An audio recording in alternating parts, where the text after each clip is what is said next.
오늘 삼성전자 우선주, SK하이닉스, SK스퀘어 모두 52주 신고가를 경신을 했습니다. 이런 와중에 오늘 아침에 대신증권에서 삼성전자의 목표 주가를 27만 원으로 상향시켰습니다. 목표 주가가 날로 좀 키높이기를 하고 있는 그런 모습이 나타나는데 대신증권에서는 적극적으로 매수 유지 관점을 보이고 있다라는 점을 강조했고요.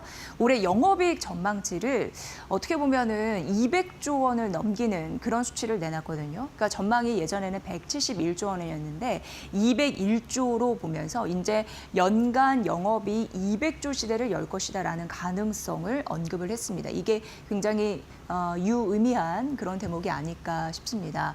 1분기에 메모리 삼성전자에서는 영업이익 1위를 탈환할 예정이다라는 전망치를 보이면서 범용 D램, HBM 쪽 메모리 수익성, 세트 수익성은 둔화되지만 반도체 쪽에서 커버를 할 것이다라는 가능성까지 언급을 했고요. 메모리 수익성 같은 경우에는 17과 18년이 굉장히 어떻게 보면 슈퍼 사이클이었는데 그 고점을 넘어설 이익률에 대해서 언급을 했다라는 점, 여기에서 이런 부분을 좀 써놨습니다.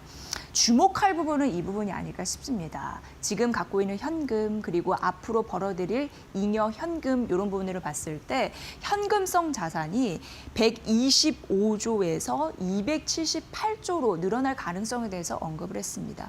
남은 돈을 갖다가 앞으로 삼성전자가 뭐 할까 시나리오를 그리시는 분들이라면 이런 부분에서 좀 긍정적인 포인트를 얻지 않을까라는 생각을 하는데 이러한 늘어난 현금을 주주 환원이나 아니면 비메모리 쪽을 강화하거나 또 AI 포트폴리오 투자를 하거나 이런 부분으로 앞으로 주시해 보시면 될 것 같고요.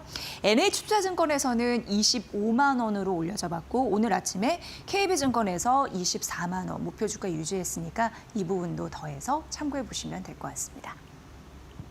역시나 대신증권에서 SK하이닉스도 전인미답의 SK하이닉스다라고 해서 분석을 했습니다. 목표 주가를 145만 원으로 올려잡았는데 올해 영업이익단에서 142에서 174조 원으로 올려잡았습니다. 그러면서 최대 수익성을 기대한다라고 언급을 했거든요. 범용 D램과 HBM까지 얘기를 하면서 워낙 HBM 쪽에서는 안정적인 물량 공급에 대한 그런 주인의식이 있었잖아요. 그래서 공급망에 대해서는 크게 흔들림이 없을 것이다라고 얘기를 했고 앞으로 장기 계약으로 전환을 추진하게 되면은 수급도 안정되고 밸류에이션에 대한 기대치도 높아질 가능성이 있다라고 얘기를 했습니다. 자사주 매입과 신규 발행을 추진을 하면서 ADR 본격적으로 발행할 가능성에 대해서 언급을 했는데 얼마 남지 않았는데 3월에 조금 더 구체화되지 않을까라는 그런 기대까지 있다라고 했고요. 대신증권이 145만 원으로 목표 주가 상향했다라고 말씀드렸는데 오늘 아침에 NH투자증권에서도 목표 주가를 올려잡았습니다. 리포트 당연히 냈고요. 130만 원으로 올려잡았으니까 이 부분도 참고해 보시면 될 것 같습니다. CLSA에서 삼성전자와 마이크론과 SK하이닉스를 분석했는데 최선호주는 SK하이닉스다라고 얘기를 하면서 메모리 업사이클이 장기화될 것이다라는 전망, 역대급 사이클이다라고 언급을 했습니다. 삼성전자 같은 경우에는 26만 원으로 수익률을 상회하는 투자 의견을 제시를 했는데 이달 초에 엔비디아의 HBM4 관련해서 출하를 개시를 했습니다. 경쟁사 대비 조금 발빠르다라고 얘기를 했는데 일시 나노 공정에 대한 수율이 약간 미흡하다고 봤습니다. 완벽한 칩을 만드는 그런 공정이라고 보시면 되는데 이게 약간 부족하다라고 얘기를 했거든요. 그래서 단기적으로 봤을 때 시장 점유율을 확대하는 게 제한될 수 있다는 가능성을 CLSA에서 얘기를 했습니다. 그래서 최선호주는 SK하이닉스다라고 얘기를 했고 투자 의견을 확고히 투자 매수 의견 유지라고 얘기를 했고 125만 원으로 제시했습니다. 그러면서 HBM4 관련해서 점유율이 SK하이닉스가 55%라고 얘기했고 삼성전자는 25에서 최대 30%, 마이크론은 20% 수준이라고 얘기를 했으니까 이 부분 좀 비교 분석된 데이터 좀 보시고요. 마이크론은 역시 삼성전자와 같은 레벨 수익률 상회 관점에서 봐라라고 했고 마이크론 $495 목표 주가 제시했고 삼성전자 앞서서 말씀 말씀드린 26만 원 제시했으니까 이 부분 보시고요. 지금 주요 클라우드 설비 투자가 급증하고 있는 상황에서 작년 70%에 이어서 올해 65% 정도 급증할 것이다라고 전망을 했고요. 여러 가지 28년 이전까지 공급이 확대될 여력은 제한적이다라고 얘기했으니까 이 부분도 참고해 보시면 될 것 같습니다. 골드만삭스에서 K 주식시장 올해 코스피 6,400 기대된다라고 언급을 했거든요. 그러면서 삼성전자 목표가 20만 5천 원, SK하이닉스 120만 원 얘기를 했습니다. 한국 주식시장 올해 코스피 목표 얘기를 하면서 반도체 이외에 내수 그리고 자본재 쪽으로 온기가 확산될 것이다라는 가능성을 언급을 했습니다. 정부 정책에 대한 기대감 때문에 이렇게 언급을 했고요. 성장률 둔화, 환율 변동성 이런 부분은 좀 리스크다라고 하면서 투자 유의사항 언급했으니까 이 부분도 중요합니다. 네, 삼성생명 오늘 장중에 보니까 현재가 기준으로 해서 27만 원 선까지 갔다가 현재 한 23만 원, 4만 원 요 정도까지 좀 내려왔더라고요. 보셔야 될 것 같고요. 일단 목표 주가 27만 5천 원으로 JP모건에서 대폭 상향했습니다. 그런데 오늘 장중에 장중 고가가 27만 원 선까지 갔다라는 점 말씀드리고 JP모건에서는 비중 확대를 유지한다라고 얘기했습니다. 크게 세 가지 모멘텀을 언급했는데 첫 번째는 자본 건전성 회복에 대한 이슈, 보험금 지급에 대한 여력이 개선될 것이다라고 하면서 재무적으로 조금 안정될 가능성을 언급을 했고요. 여러 가지 회계 불확실성이 종료가 됐다라고 언급을 했습니다. 그리고 세 번째, 상법 개정 맞춰서 자사주 소각에 대한 기대감 이런 부분을 어필을 했습니다. 주당 배당금 작년 5,300원 부분인데 앞으로 배당 성장에 대한 가능성 조금 더 가속화될 가능성이 있다라고 봤습니다. 그리고 장부 가치도 언급을 했거든요. 근데 삼성전자의 그 주가가 많이 올랐잖아요. 그런 부분으로 봤을 때 삼성생명 시총을 넘는 삼성전자의 지분 가치, 시총이 이제 지분 가치로 봤을 때 8.51이니까 그게 한 95조 정도 되거든요. 이런 부분도 좀 비교 분석해놨습니다. 그러면서 오늘 아침에 신한투자증권에서는 33만 원으로 올려잡는 흐름들이 있었습니다. 이외에 NH투자증권이 26만 원, 한국투자증권과 DB 같은 경우에는 23만 5천 원으로 올려잡았는데 지금 주가가 많이 급등했거든요. 이런 부분 눈여겨보면서 보셔야 될 것 같습니다. 마지막으로 삼성전기 오늘 두 자릿수 급증하는 흐름들이 나타나고 있습니다. 현재 주가가 한 42만 원 정도 갔더라고요. 근데 KB증권에서는 목표 주가를 37만 원에서 46만 원으로 대폭 올려 잡았습니다. 그러면서 IP 부품 업종의 탑픽 종목이다라고 언급을 했습니다.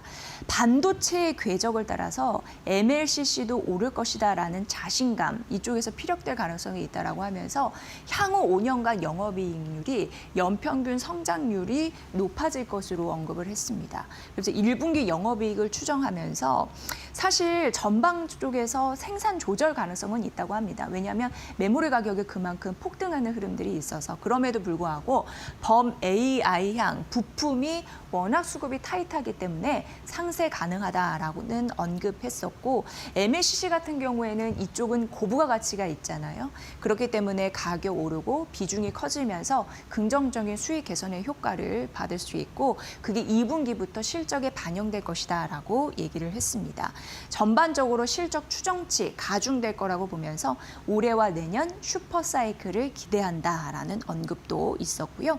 일본 무라타 MLCC 같은 경우에는 영업이익률이 30%를 돌파했는데 삼성전기는 작년에 MLCC 영업이익률이 11.7이었거든요. 근데 무라타가 30%를 돌파했기 때문에 아직까지도 추가 실적 개선에 대한 룸이 남아있다라는 언급도 했으니까 이 부분 보시고요. 목표 주가 46만 원, 현재 주가 42만 원, 약간의 룸은 있습니다. 이 부분까지 잘 갈 수 있을지 KB증권의 리포트에 대한 숨은 의미 이런 부분 잘 찾아보시면 될 것 같습니다.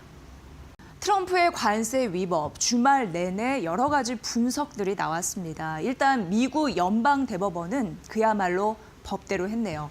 그러니까 트럼프 대통령이 자의적으로 한 상호 관세는 무효다라고 하면서 즉시 효력이 좀 상실된 흐름들이 나타났습니다. 상호 관세, 트럼프 대통령이 매긴 이 상호 관세는 IEPA라고 해서 국제 비상 경제 권한 법을 법적 근거로 매긴 흐름들이 있었는데 이게 이제 무효 판결이 났으니까 6대 3으로 결국 이 법 안에 녹여 있던 중국 등의 나라를 대상으로 한 판탄일 관세 같은 경우에도 무효가 되었습니다. 그러면서 트럼프 대통령은 빠르게 플랜 B를 제시를 했습니다. 그러니까 쉽게 얘기하면 법적 근거를 바꿔서 또 관세를 매긴 흐름들이 있었죠. 그러니까 이전에는 IEPA에서 이제는 무역법 122조로 근거를 바꿔서 글로벌 관세 10%를 매기겠다 행정명령에 서명한 그런 흐름들이 나타났고 또 하루 만에 150일간의 관세율로 해서 15% 인상하겠다라는 것을 시사한 흐름들이 주말 내내 우리 경제를 좀 들썩이게 했던 이슈가 아니었나 싶습니다. 그런데 왜 트럼프 대통령은 이 관세를 매길 때 무역법 122조를 하지 않았나라고 생각을 해보면 이거는 어떻게 보면 앞서서 말씀드린 대로 기한이 있거든요. 그러니까 이 조항은 한시적인 법적 근거다 이렇게 보시면 될 것 같고요. 최장 150일간입니다. 관세율을 10%에서 하루 만에 15%로 다시 인상하겠다고 했는데 15% 보니까 그동안 우리나라나 유럽이나 뭐 일본이나 대만이 15%로 했잖아요. 이 평균 이 선을 좀 지키려고 하는 의도 이렇게 보이는 상황이고요. 무역법 122조로 해서 최장 150일간 상한선이 15%인데 여기까지 또 제시를 했습니다. 그런데 이게 최장 150일이기 때문에 이 최장 150일을 넘어서려면 의회의 승인이 있어야 됩니다. 그런데 이게 될지는 앞으로 지켜보셔야 될 것 같고요. 150일 이후 조치가 지속되려면 어쨌든 의회의 승인이 필요하다라는 점까지 말씀드립니다. 그럼 과연 여기에서 승자와 패자는 누가 될 것인가? 사실 어떻게 우리는 그동안을 복귀해보면 우리나라나 일본이나 대만이나 유럽연합이나 너무나 착하게 이런 표현이 맞을지 모르겠지만 트럼프 대통령의 의중을 따랐습니다. 대미 투자를 엄청나게 하겠다라고 하면서 관세율을 15%로 낮추면서 이제까지 해왔는데 결과적으로 이런 문제가 터지니 우리나라, 유럽, 일본, 대만은 여타 다른 국가 대비에 비해서 좀 뒤통수를 맞은 격이다 이렇게 좀 느껴지신 분들도 많을 것 같습니다. 왜냐하면 브라질은 50, 미얀마는 40, 캐나다는 35, 멕시코는 25, 중국 20, 아세안 19, 인도 18이었는데 이 모든 국가들이 결과적으로 15%로 내려가고 우리는 그냥 15. 물론 영국과 호주는 10에서 5%포인트 올랐지만 결과적으로 여타 다른 국가 대비해서 우리나라는 좀 상대적인 가격 경쟁력에서 뒤처질 가능성이 있다라는 것을 보여줬기 때문에 이 부분을 좀 보셔야 될 것 같고요. 결과적으로 미 연방대법원이 트럼프 대통령의 상호 관세는 무효 판결, 이거는 아니다. 의회의 권한이지 대통령의 권한이 아니다라고 얘기했기 때문에 IEPA 국제비상경제권한법을 근거로 했던 그동안의 상호한 관세는 무효입니다. 이렇게 되면은 펜타닐 관세, 그러니까 중국 같은 경우에는 상호 관세 10에다가 펜타닐 관세 추가 10이 붙어서 20이었는데 15%로 인상할 거라고 시사를 했으니까 결국 마이너스 5%포인트 낮아진 거니까 중국 쪽에서는 축제 분위기이지 않을까라는 생각을 일단 하는 거고요. 물론 이쪽 부분에서는 소멸됐지만 기존 무역법에 관계해서 관세를 때린 그러니까 일정 부분 뭐 품목 관세 이런 부분이 유지되기 때문에 그건 좀 다른 측면에서 보셔야 됩니다.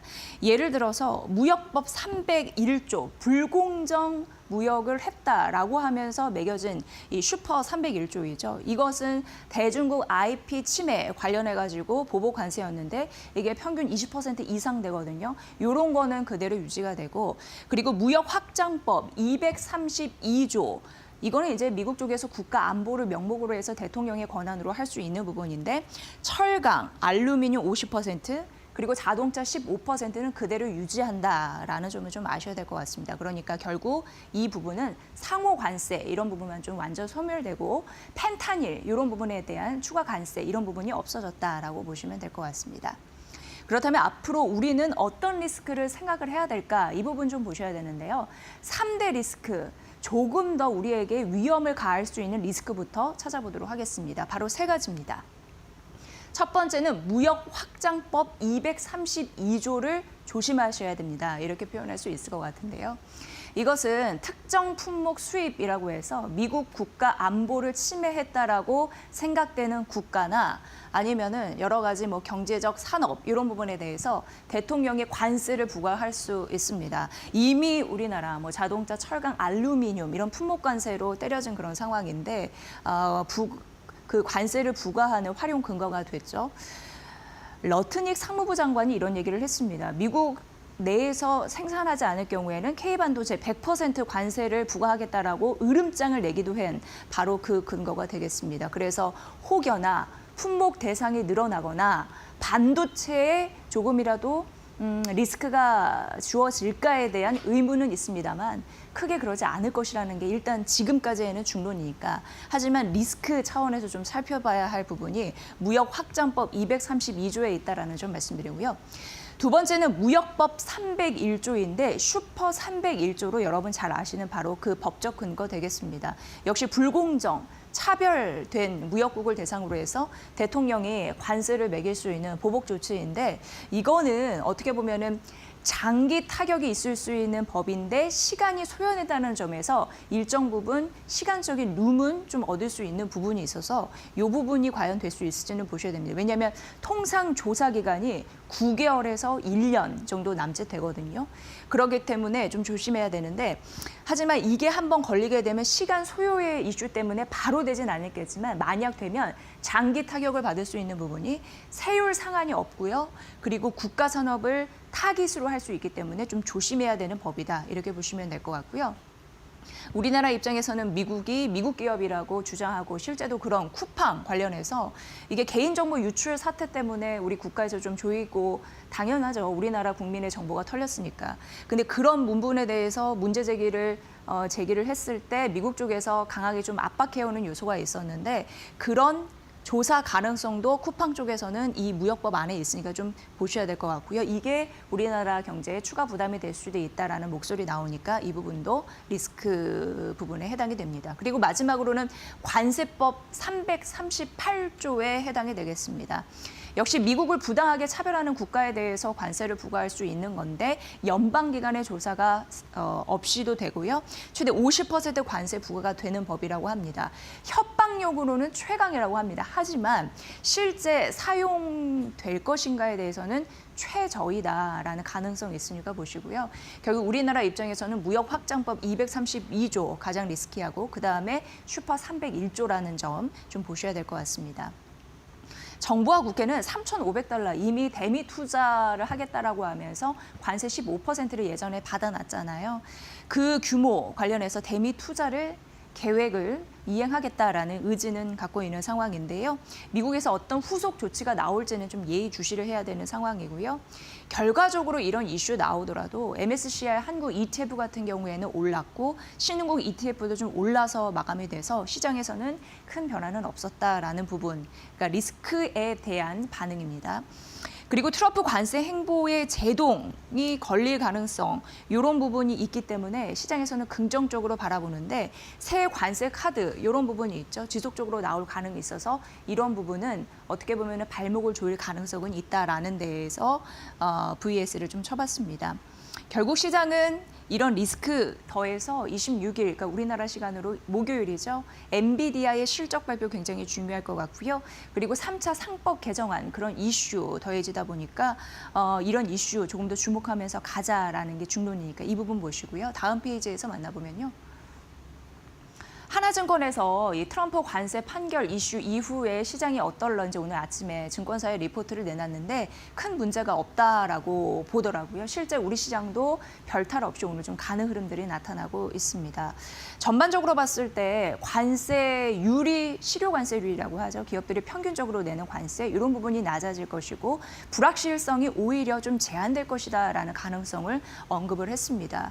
관세 면제 품목을 유지했을 때 실효관세 그 얘기죠. 약 1.5% 정도 포인트 하락할 가능성이 있다라는 부분이고 백악관도 잘 알 겁니다. 그래서 이미 핵심 광물, 천연자원, 의약품 그리고 우리 같이 메모리, 반도체, 항공우주 제품 등을 이미 공개를 했죠. 이런 부분에 면제를 하겠다고. 하지만 트럼프 대통령은 또 변덕스러운 부분이 있기 때문에 우리가 지속해서 보자라는 걸 앞에 이제 좀 말씀드린 거고요.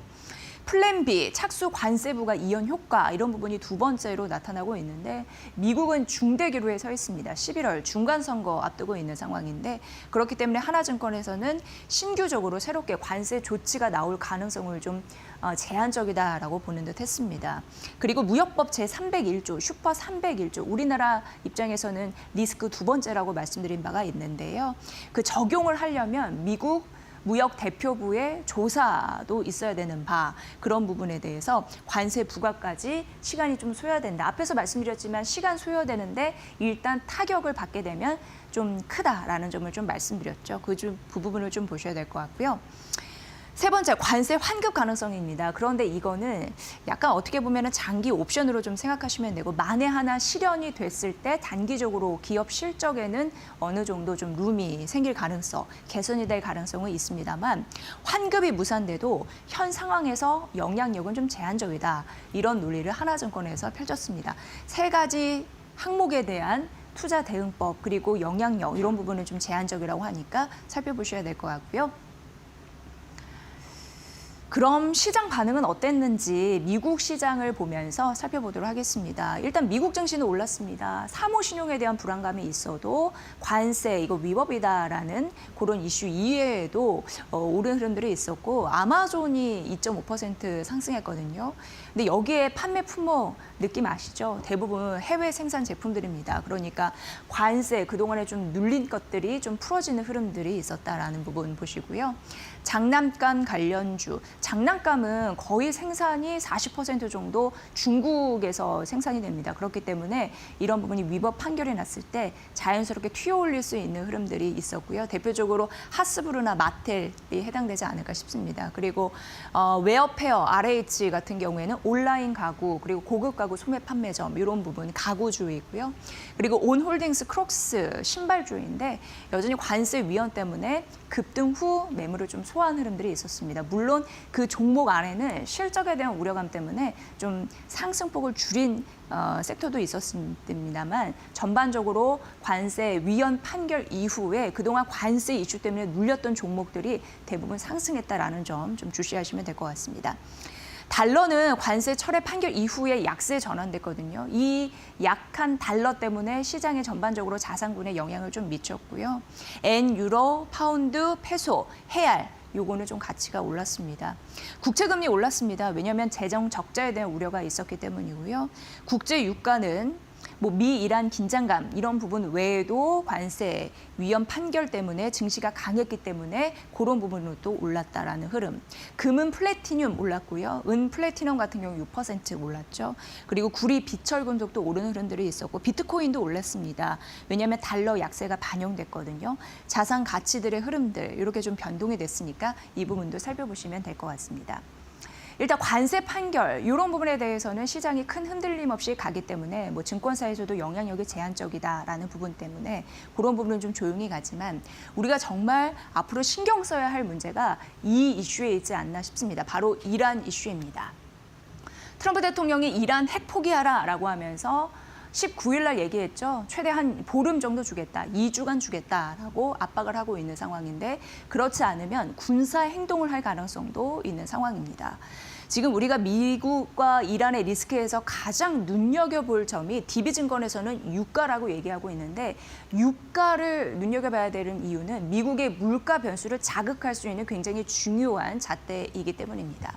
그동안 유가 같은 경우에는 사실 AI 시설 투자, AI 시대에 투자가 막 거세지다 보니까 구리, 기타 상품 가격이 올랐습니다. 이게 오르면 전반적으로 물가가 오르거든요. 그럼에도 불구하고 이러한 요소들이 물가 상승률을 자극했는데도 불구하고 유가가 떨어졌기 때문에 낮은 가격대에 머물렀기 때문에 물가 상승률에 대해서 마이너스 요소였습니다. 그런데 DB증권에서는 물가가 배럴당 66달러 추가적으로 하락하지 않는다면 2분기부터 유가가 미국 물가 상승률의 연관성 이런 부분을 봤을 때 플러스로 전환된다고 합니다. 결국 유가가 배럴당 66달러 그 하방을 지지해주지 못할 경우에는 물가 상승률에 부담이 되는 요소로 작용할 가능성이 있다라는 겁니다. 그럼 미국 쪽에서는 굉장히 골치가 아파집니다. 중간 선거 앞두고 정책적인 부담이 굉장히 커질 거고, 그래서 트럼프 대통령 입장에서도 이란 이런 부분은 좀 조기에 리스크를 좀 해제했으면 좋겠는 그런 마음이 있을 수도 있는데요.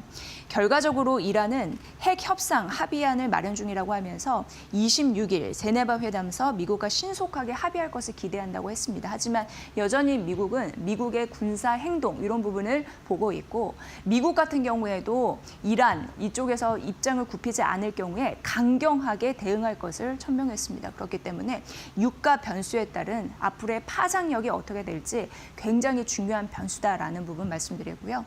이후에 염승환 LS증권 이사가 나와서 이런 부분에 대해서 자세히 설명해 드릴 테니까 쭉 참고를 해보시면 될 것 같습니다.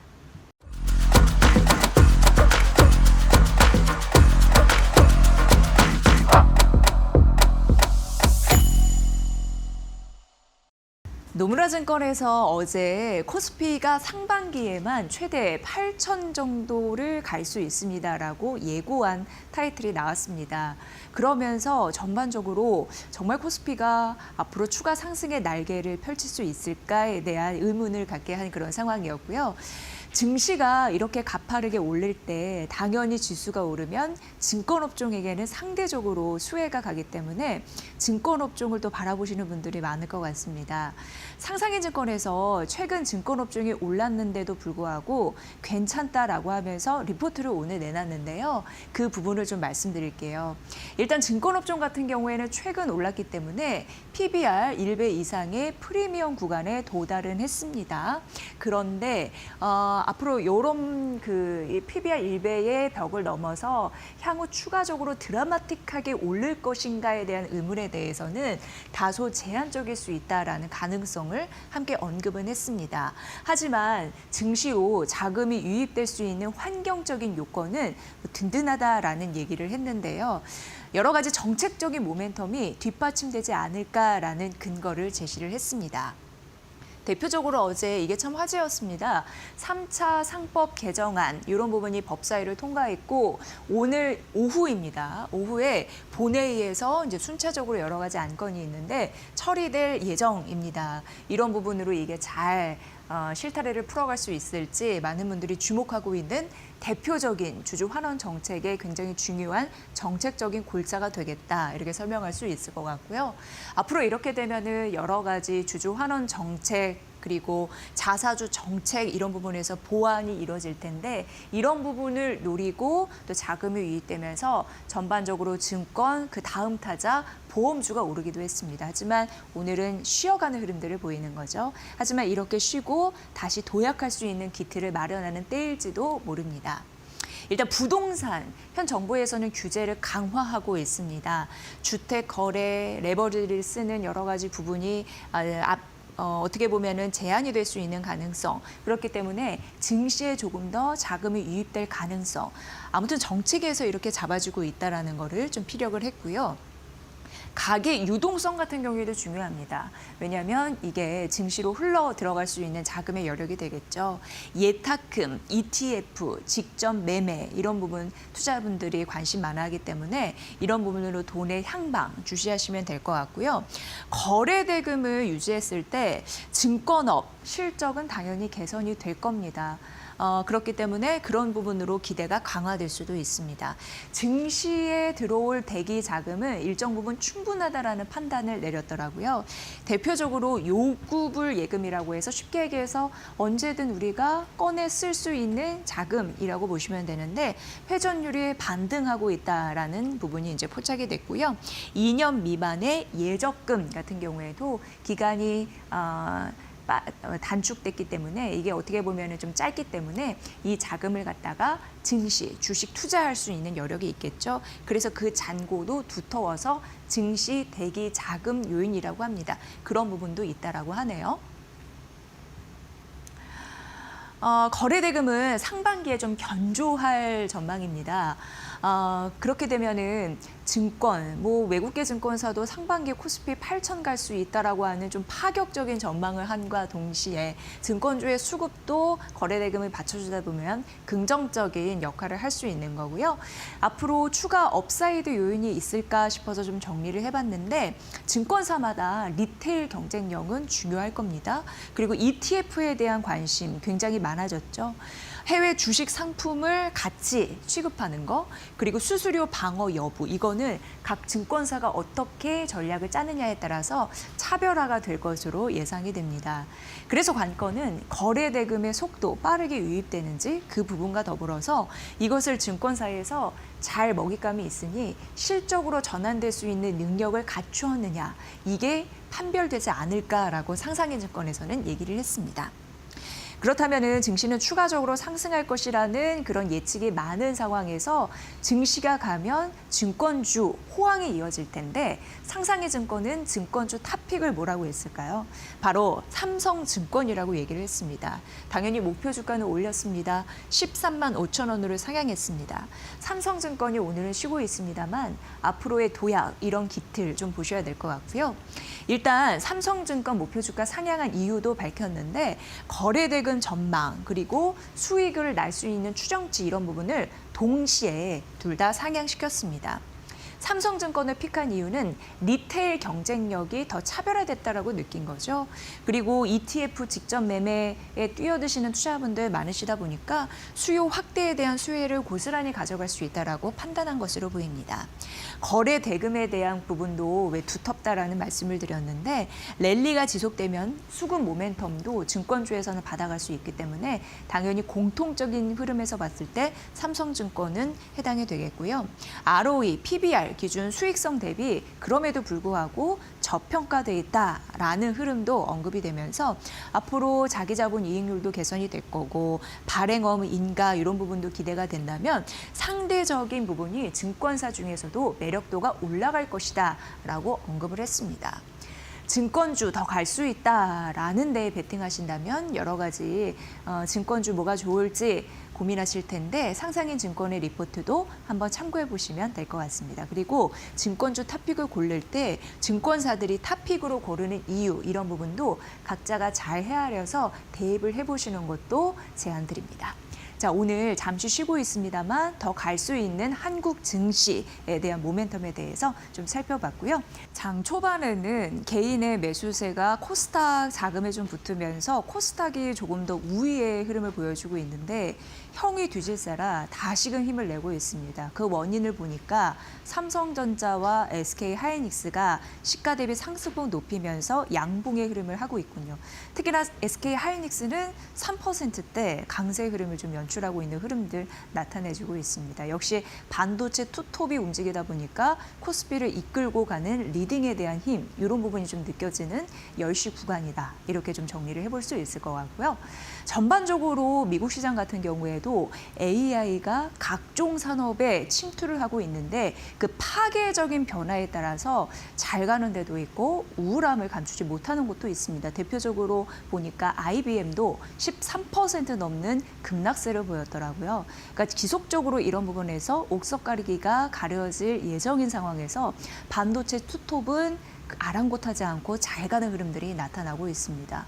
오늘 아침에 한국 IR 협의회라는 곳이 있습니다. 여기에서 반도체, 삼성전자와 SK하이닉스의 설비 투자가 급증한다고 하는데 그러면 자연스럽게 반도체 소부장 섹터에 연관성이 있잖아요. 그런데 그것만 보지 말고 반도체 증설에 따른 인프라 수혜주가 중요하다라는 보고서를 꽤 길게 리포트를 내놨습니다. 그래서 압축해서 골자만 좀 설명드리면 이해가 쉬우실 것 같아서 가져와 봤습니다. 패턴은 이렇습니다. AI 반도체에 대해서 살아남기 위해서는 투자를 많이 할 수밖에 없습니다. 그리고 잘 나가니까 물량이 많으면 그만큼 돈을 벌 수 있겠죠. AI 반도체 투자에 폭증하면 공장 인프라 수요가 나름 그만큼 증가할 거고 그러면 하이테크 설비 기업으로서 재평가가 되지 않을까라는 기본적인 원리입니다. 그러니까 인프라 기업 같은 경우에는 단순 건설업종 같이 치부되는 부분이 있는데 이제는 하이테크 기업으로 재평가 받을 국면이다라는 게 어떻게 보면 리포트의 중요한 그런 내용이 되겠습니다. 삼성전자와 SK 하이닉스발 효과라고도 볼 수가 있는데 그럼 삼성전자와 SK 하이닉스의 캐펙스 설비 투자는 얼마나 급증하는 거고 과거와 비교해서 얼마나 급증할까를 좀 비교해 보면은 뚜렷이 알 수 있을 것 같은데요. 설비 투자 캐펙스 같은 경우에 2024년 67조 3천억 원에서 작년에 75조 3천억 원으로 확대가 됐습니다. 올해는 거의 100조 원에 근접한 수준으로 캐펙스 이렇게 될 것이다라는 전망이 있는데 이게 1년 새 32% 성장한 부분이고 증가한 부분이고 99조 한 4천억 원 정도 전망이 되고 있는 상황입니다. 이걸 보면은 2017년 이후에 최대 폭으로 증가한 설비 투자의 힘 이런 부분을 좀 알 수 있는 그런 부분이었고요. 지금 삼성전자 캐펙스가 2023년 이때는 참 어려웠습니다. 이때만 하더라도 지금의 모습을 상상할 수가 없었죠. 이때 57조 정도였습니다. 그런데 2024년부터 작년까지 50조 초반대를 유지를 하다가 올해 61조로 튀고 내년은 64조로 튀고 역대 최대 투자가 될 것이다라는 전망이 이미 데이터로 나와 있는 바입니다. 역시 SK 하이닉스도 다르지 않습니다. 캐펙스 설비 투자 같은 경우에 2023년 역시 업황 둔화였을 때는 8조 수준밖에 되지 않았는데요. 이게 2년 전 그러니까 24년도에는 16조 가까이 그러다가 작년에 25조로 튀었고 올해는 더 튀어서 38조가 넘어가면서 3년 연평균으로 봤을 때 66.4%의 증가율을 보이고 있다. 이렇게 보시면 될 것 같습니다. 그래서 반도체 기업 같은 경우에 하이테크 기업으로 재평가받을 수 있는 종목들을 잘 골라내는 게 이후 수익률을 업그레이드 시키는 좋은 전략이 아닐까 이런 아이디어에서 이 리포트는 출발을 했습니다. 그리고 역시나 마찬가지로 지금 저평가받고 있는 인프라 관련주 같은 경우에 건설업에 대한 업종에 대한 인식이 있지만 이를 탈피해야 되는 국면이다. 이렇게 언급을 하고 있습니다. 반도체 인프라 5개사가 있습니다. 그를 실적으로 좀 잘 보면 반도체 설비 투자와 동행하는 그런 동행의 수준이 비슷한 흐름을 보여주고 있는데요. 주가가 못 갔다라는 거죠. 그러니까 그동안 건설업종처럼 치부되었던 거 이제는 탈피 국면이다라는 얘기를 여기서 하는 거고요. 2021년부터 올해까지가 되겠습니다. 매출, 연평균 성장률이라고 봤을 때 11% 두 자릿수입니다. 그러니까 앞으로 고성장이 전망이 된다라고 하면서 다시 볼 때이다라고 언급을 했습니다. 인프라 수혜주 탑4를 언급을 했는데요. 말씀드리겠습니다. 클린룸 있겠고요.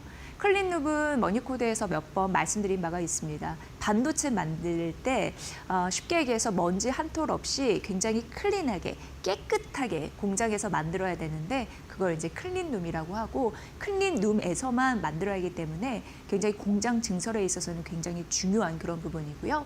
반도체 1차 배관 덕트 같은 경우에 화학물질이나 가스 이런 기본 통로라고 보시면 되고 2차 후겁 배관 같은 경우에 배관과 장비를 연결해서 생산 가능하게 하게 하는 작업이라고 보시면 되는데 결과적으로 이런 부분이 다 반도체를 만들어내는 인프라 관련주이다.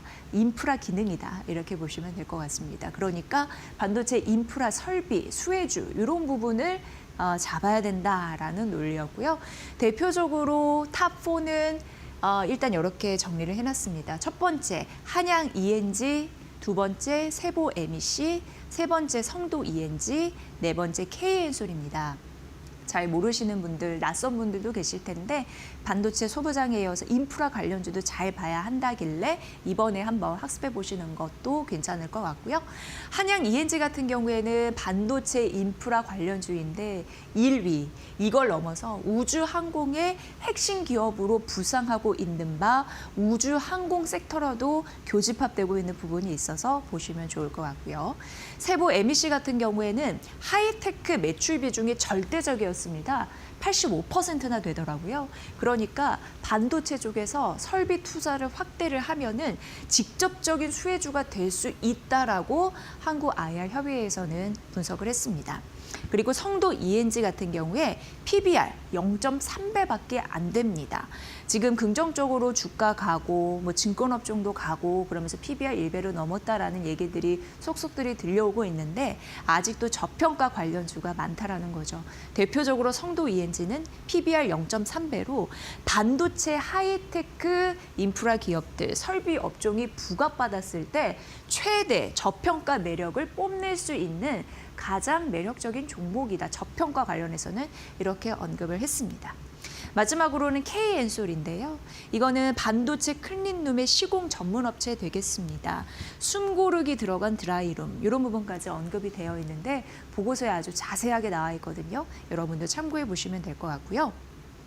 지금 반도체 증설에 따른 인프라 수혜 4선에 대해서 한국 IR 협의회에서 언급을 해봤지만 이게 10년 평균 영업이익률이 5%로 안정적인 흑자를 유지하고 있다라는 분석도 해놨습니다. 그래서 소부장 섹터 같은 경우에는 실적 변동성이 매우 크잖아요. 옥석 가리기가 좀 많이 필요한 부분이 사실상 있습니다. 그럼에도 불구하고 비교적 소부장 대비해서 흔들리지 않는 편안함을 보일 수 있다라고 언급을 했고요.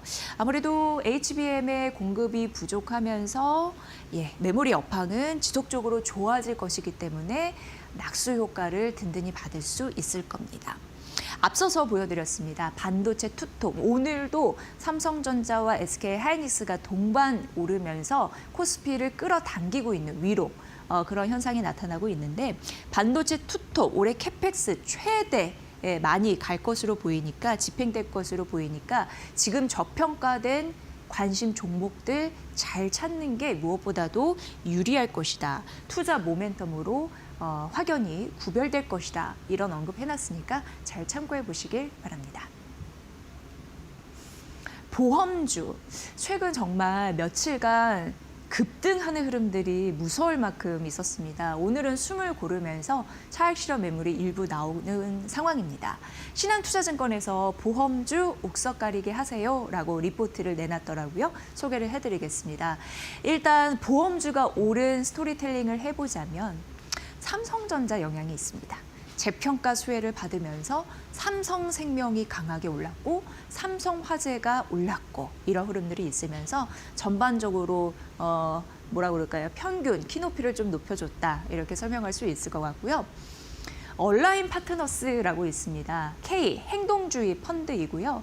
지배주주 이런 가치를 제고시키기 위한 그리고 기업의 지배 구조도 뒤바꾸는 그런 강력한 힘을 갖고 있는 그러니까 어떻게 보면은 주식을 몇 주 안 사서 지분을 얼마 안 되는 지분으로도 소액 주주들의 그런 입김을 낼 수 있는 행동주의 펀드다. 이렇게 생각하시면 되는데 그쪽에서 최근 DB손해보험의 공개 서한을 요청을 했거든요. 그러니까 DB손해보험은 어떻게 보면은 국내에 탑2입니다. 두 번째 손해보험사인데 얼라인 파트너스가 주장하는 건 뭐냐면 여전히 너무나 저평가되어 있는 국면을 올해 방치했다라는 겁니다. 그게 주주 환원 정책이건 뭐건 이런 부분으로 너무 저평가를 그냥 뒀기 때문에 이제는 바꿔야 되지 않을까라는 인식에서 시작이 됐겠죠. 그러면서 자연스럽게 지배구조 이슈가 부각이 됐습니다. 하나그룹 개편 이슈도 있었고요. 그리고 자사주 소각 기대감도 있고요. 그러다 보니까 보험주는 최근 급등세를 연출할 수밖에 없었습니다. 신한투자증권에서는 탑픽으로 DB손해보험을 얘기를 했습니다. 얼라인 파트너스가 공개 서한을 보낸 그 기업이고요. 일단 목표 주가는 28만 3천 원입니다.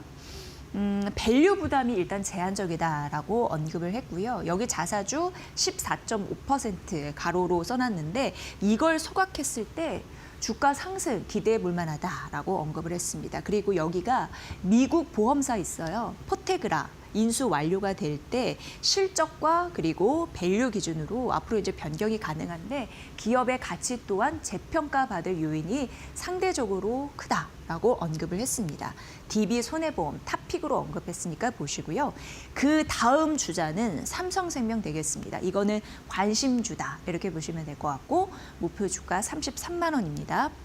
일단 삼성전자의 영향을 상당 부분 받잖아요. 그러니까 삼성생명이 오르고 삼성화재가 올라서 보험주 스타트를 잘 끊었다라고 말씀드렸는데요.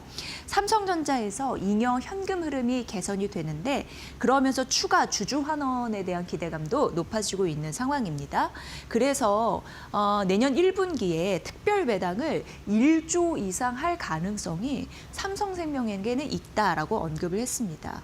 그러면 자연적으로 실적도 좋아질 수 있는 가능성도 있다라고 언급을 했고요. 삼성화재 이 돈으로 삼성화재의 지분 취득 가능성도 일부 있다라고 하면서 삼성생명을 관심주로 언급을 했습니다. 삼성전자의 지분 가치, 그러니까 삼성전자가 주가가 정말 20만 원 선 턱 밑까지 올랐는데 그러면서 삼성전자 지분을 들고 있으니까 기업 입장에서는 지분 가치가 높아지는 거잖아요. 그 본업 가치 그런 부분까지 다 반영을 했을 때 추가적으로 주가가 오를 가능성이 있다라고 신한투자증권에서는 언급을 했고요. 삼성전자 이익 상향 플러스 주가 상승하면은 결국 핵심주가 되지 않겠느냐라는 분석이니까 보시고요. 삼성생명 관심주 그 위에 있는 게 DB 손해보험이다. 다시금 한번 강조해 드립니다. 그리고 현대해상과 삼성화재 그 다음 타자인데 매수 유지를 했고 목표 주가 현대해상은 45,000원, 삼성화재는 85만 원 매수해야 된다. 매수 의견이다 이렇게 얘기를 했습니다. 일단 현대해상은 실적은 하반기부터 본격적으로 개선될 것으로 보이고요. 올해 이익 개선 폭이 어떻게 보면 업종 내 최상이래요. 그러니까 예전에는 못했던 거죠. 그러니까 어떻게 보면 올해는 예전에 못했던 기저 효과를 반영할 가능성이 커진 겁니다. 삼성화재는 높아진 밸류는 일단 부담이다라고 얘기를 했습니다. 그래서 상대적인 투자 매력도는 약간 약할 수는 있습니다. 그럼에도 불구하고 매수는 유지입니다. 하나손해보험 그리고 미래에셋생명 이런 부분은 중립을 제시했으니까 이 부분 참고해 보시면 될 것 같습니다. 보험주의 옥석 가리기 중요할 것 같습니다. 마지막으로 SK텔레콤인데 하나증권에서 증권사의 그 리포트를 보면은 굉장히 확실한 단언을 하면서 딱 그 리포트 제목을 정하는 증권사들이 있거든요. 근데 마침 그렇게 정했더라고요. 그래서 그대로 한번 제목에는 붙여봤습니다. 뭐라고 여기서 얘기했냐면 SK텔레콤은 한참 더 오를 것입니다라고 리포트 제목을 해놨거든요. 결론적으로 3월 내에 매수를 해야 된다라는 전략까지도 제시를 했습니다. 목표 주가 10만 원 유지고 통신주에서는 탑픽이다라고 언급을 했고요. 여기가 조기 배당을 줄 수 있다라는 기대감이 커지고 있다라고 하고요. 기대 배당 수익률 약 4.5%라고 써 있더라고요. 여기가 중요한 게 향후 AI 펀드 편입에 대한 가능성이 언급이 되는데 그럼 수급 개선도 될 겁니다. 외국인 지분율이 38% 수준에 불과한 상황을 언급을 하면서 국책 AI 사업자 선정 가능성을 언급했거든요. 이 같은 말입니다. 그리고 SK텔레콤 이제 그냥 단순히 통신주가 아니라 5G SA 시대 전환 국면에 진입했는데 이 굉장히 중요한 모멘텀으로 보더라고요. 그러니까 완벽한 5G로서의 국면 전환 이렇게 느끼시면 될 것 같습니다. 거의 단독적으로 할 수 있는 그런 느낌이라고 보시면 될 것 같고 그러면서 미국과 국내에 5G 도입을 하고 완전 도입을 지금 추진하고 있는 거고 또 요금제 출시도 논의를 시작하고 있는 현재의 흐름을 바탕으로 얘기를 했고요. 최근 주가가 SK텔레콤 많이 오르지 않겠느냐라고 의구심을 갖는 분들이 있대요. 그럼에도 불구하고 괜찮다라고 얘기하는 게 근본적으로 체력이 개선되고 있는 영향 때문이라고 합니다. 오히려 엔트로피 지분 매각에 따른 주가 상승, 이거는 너무 평가절하한 것이다라고 언급을 했습니다. 5G SA 시대 이익 성장과 배당 정상화 기대감을 합한다면 추가적으로 업사이드 여력이 충분하다라는 얘기를 했고요. 기대 배당 수익률 3%만 감안하더라도 12만 원까지도 주가가 갈 수 있다고 얘기한 바. 앞으로 추가 상승 여력이 든든하다라는 얘기 좀 한번 곱씹어서 생각해 볼 만한 이슈였습니다. 통신주 중에 5G 시대, AI 시대의 모멘텀을 타고 갈 수 있는 종목을 SK텔레콤으로 꼽았으니까 이 부분까지 잘 살펴보시길 바랍니다.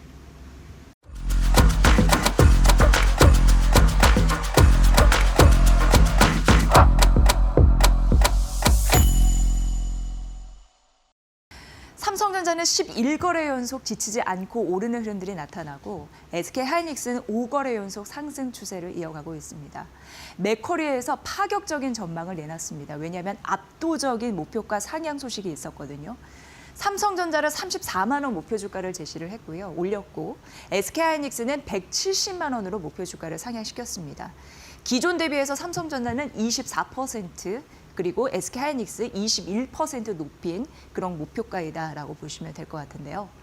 삼성전자 목표 주가 34만 원의 근거를 제시했습니다. 맥커리는요.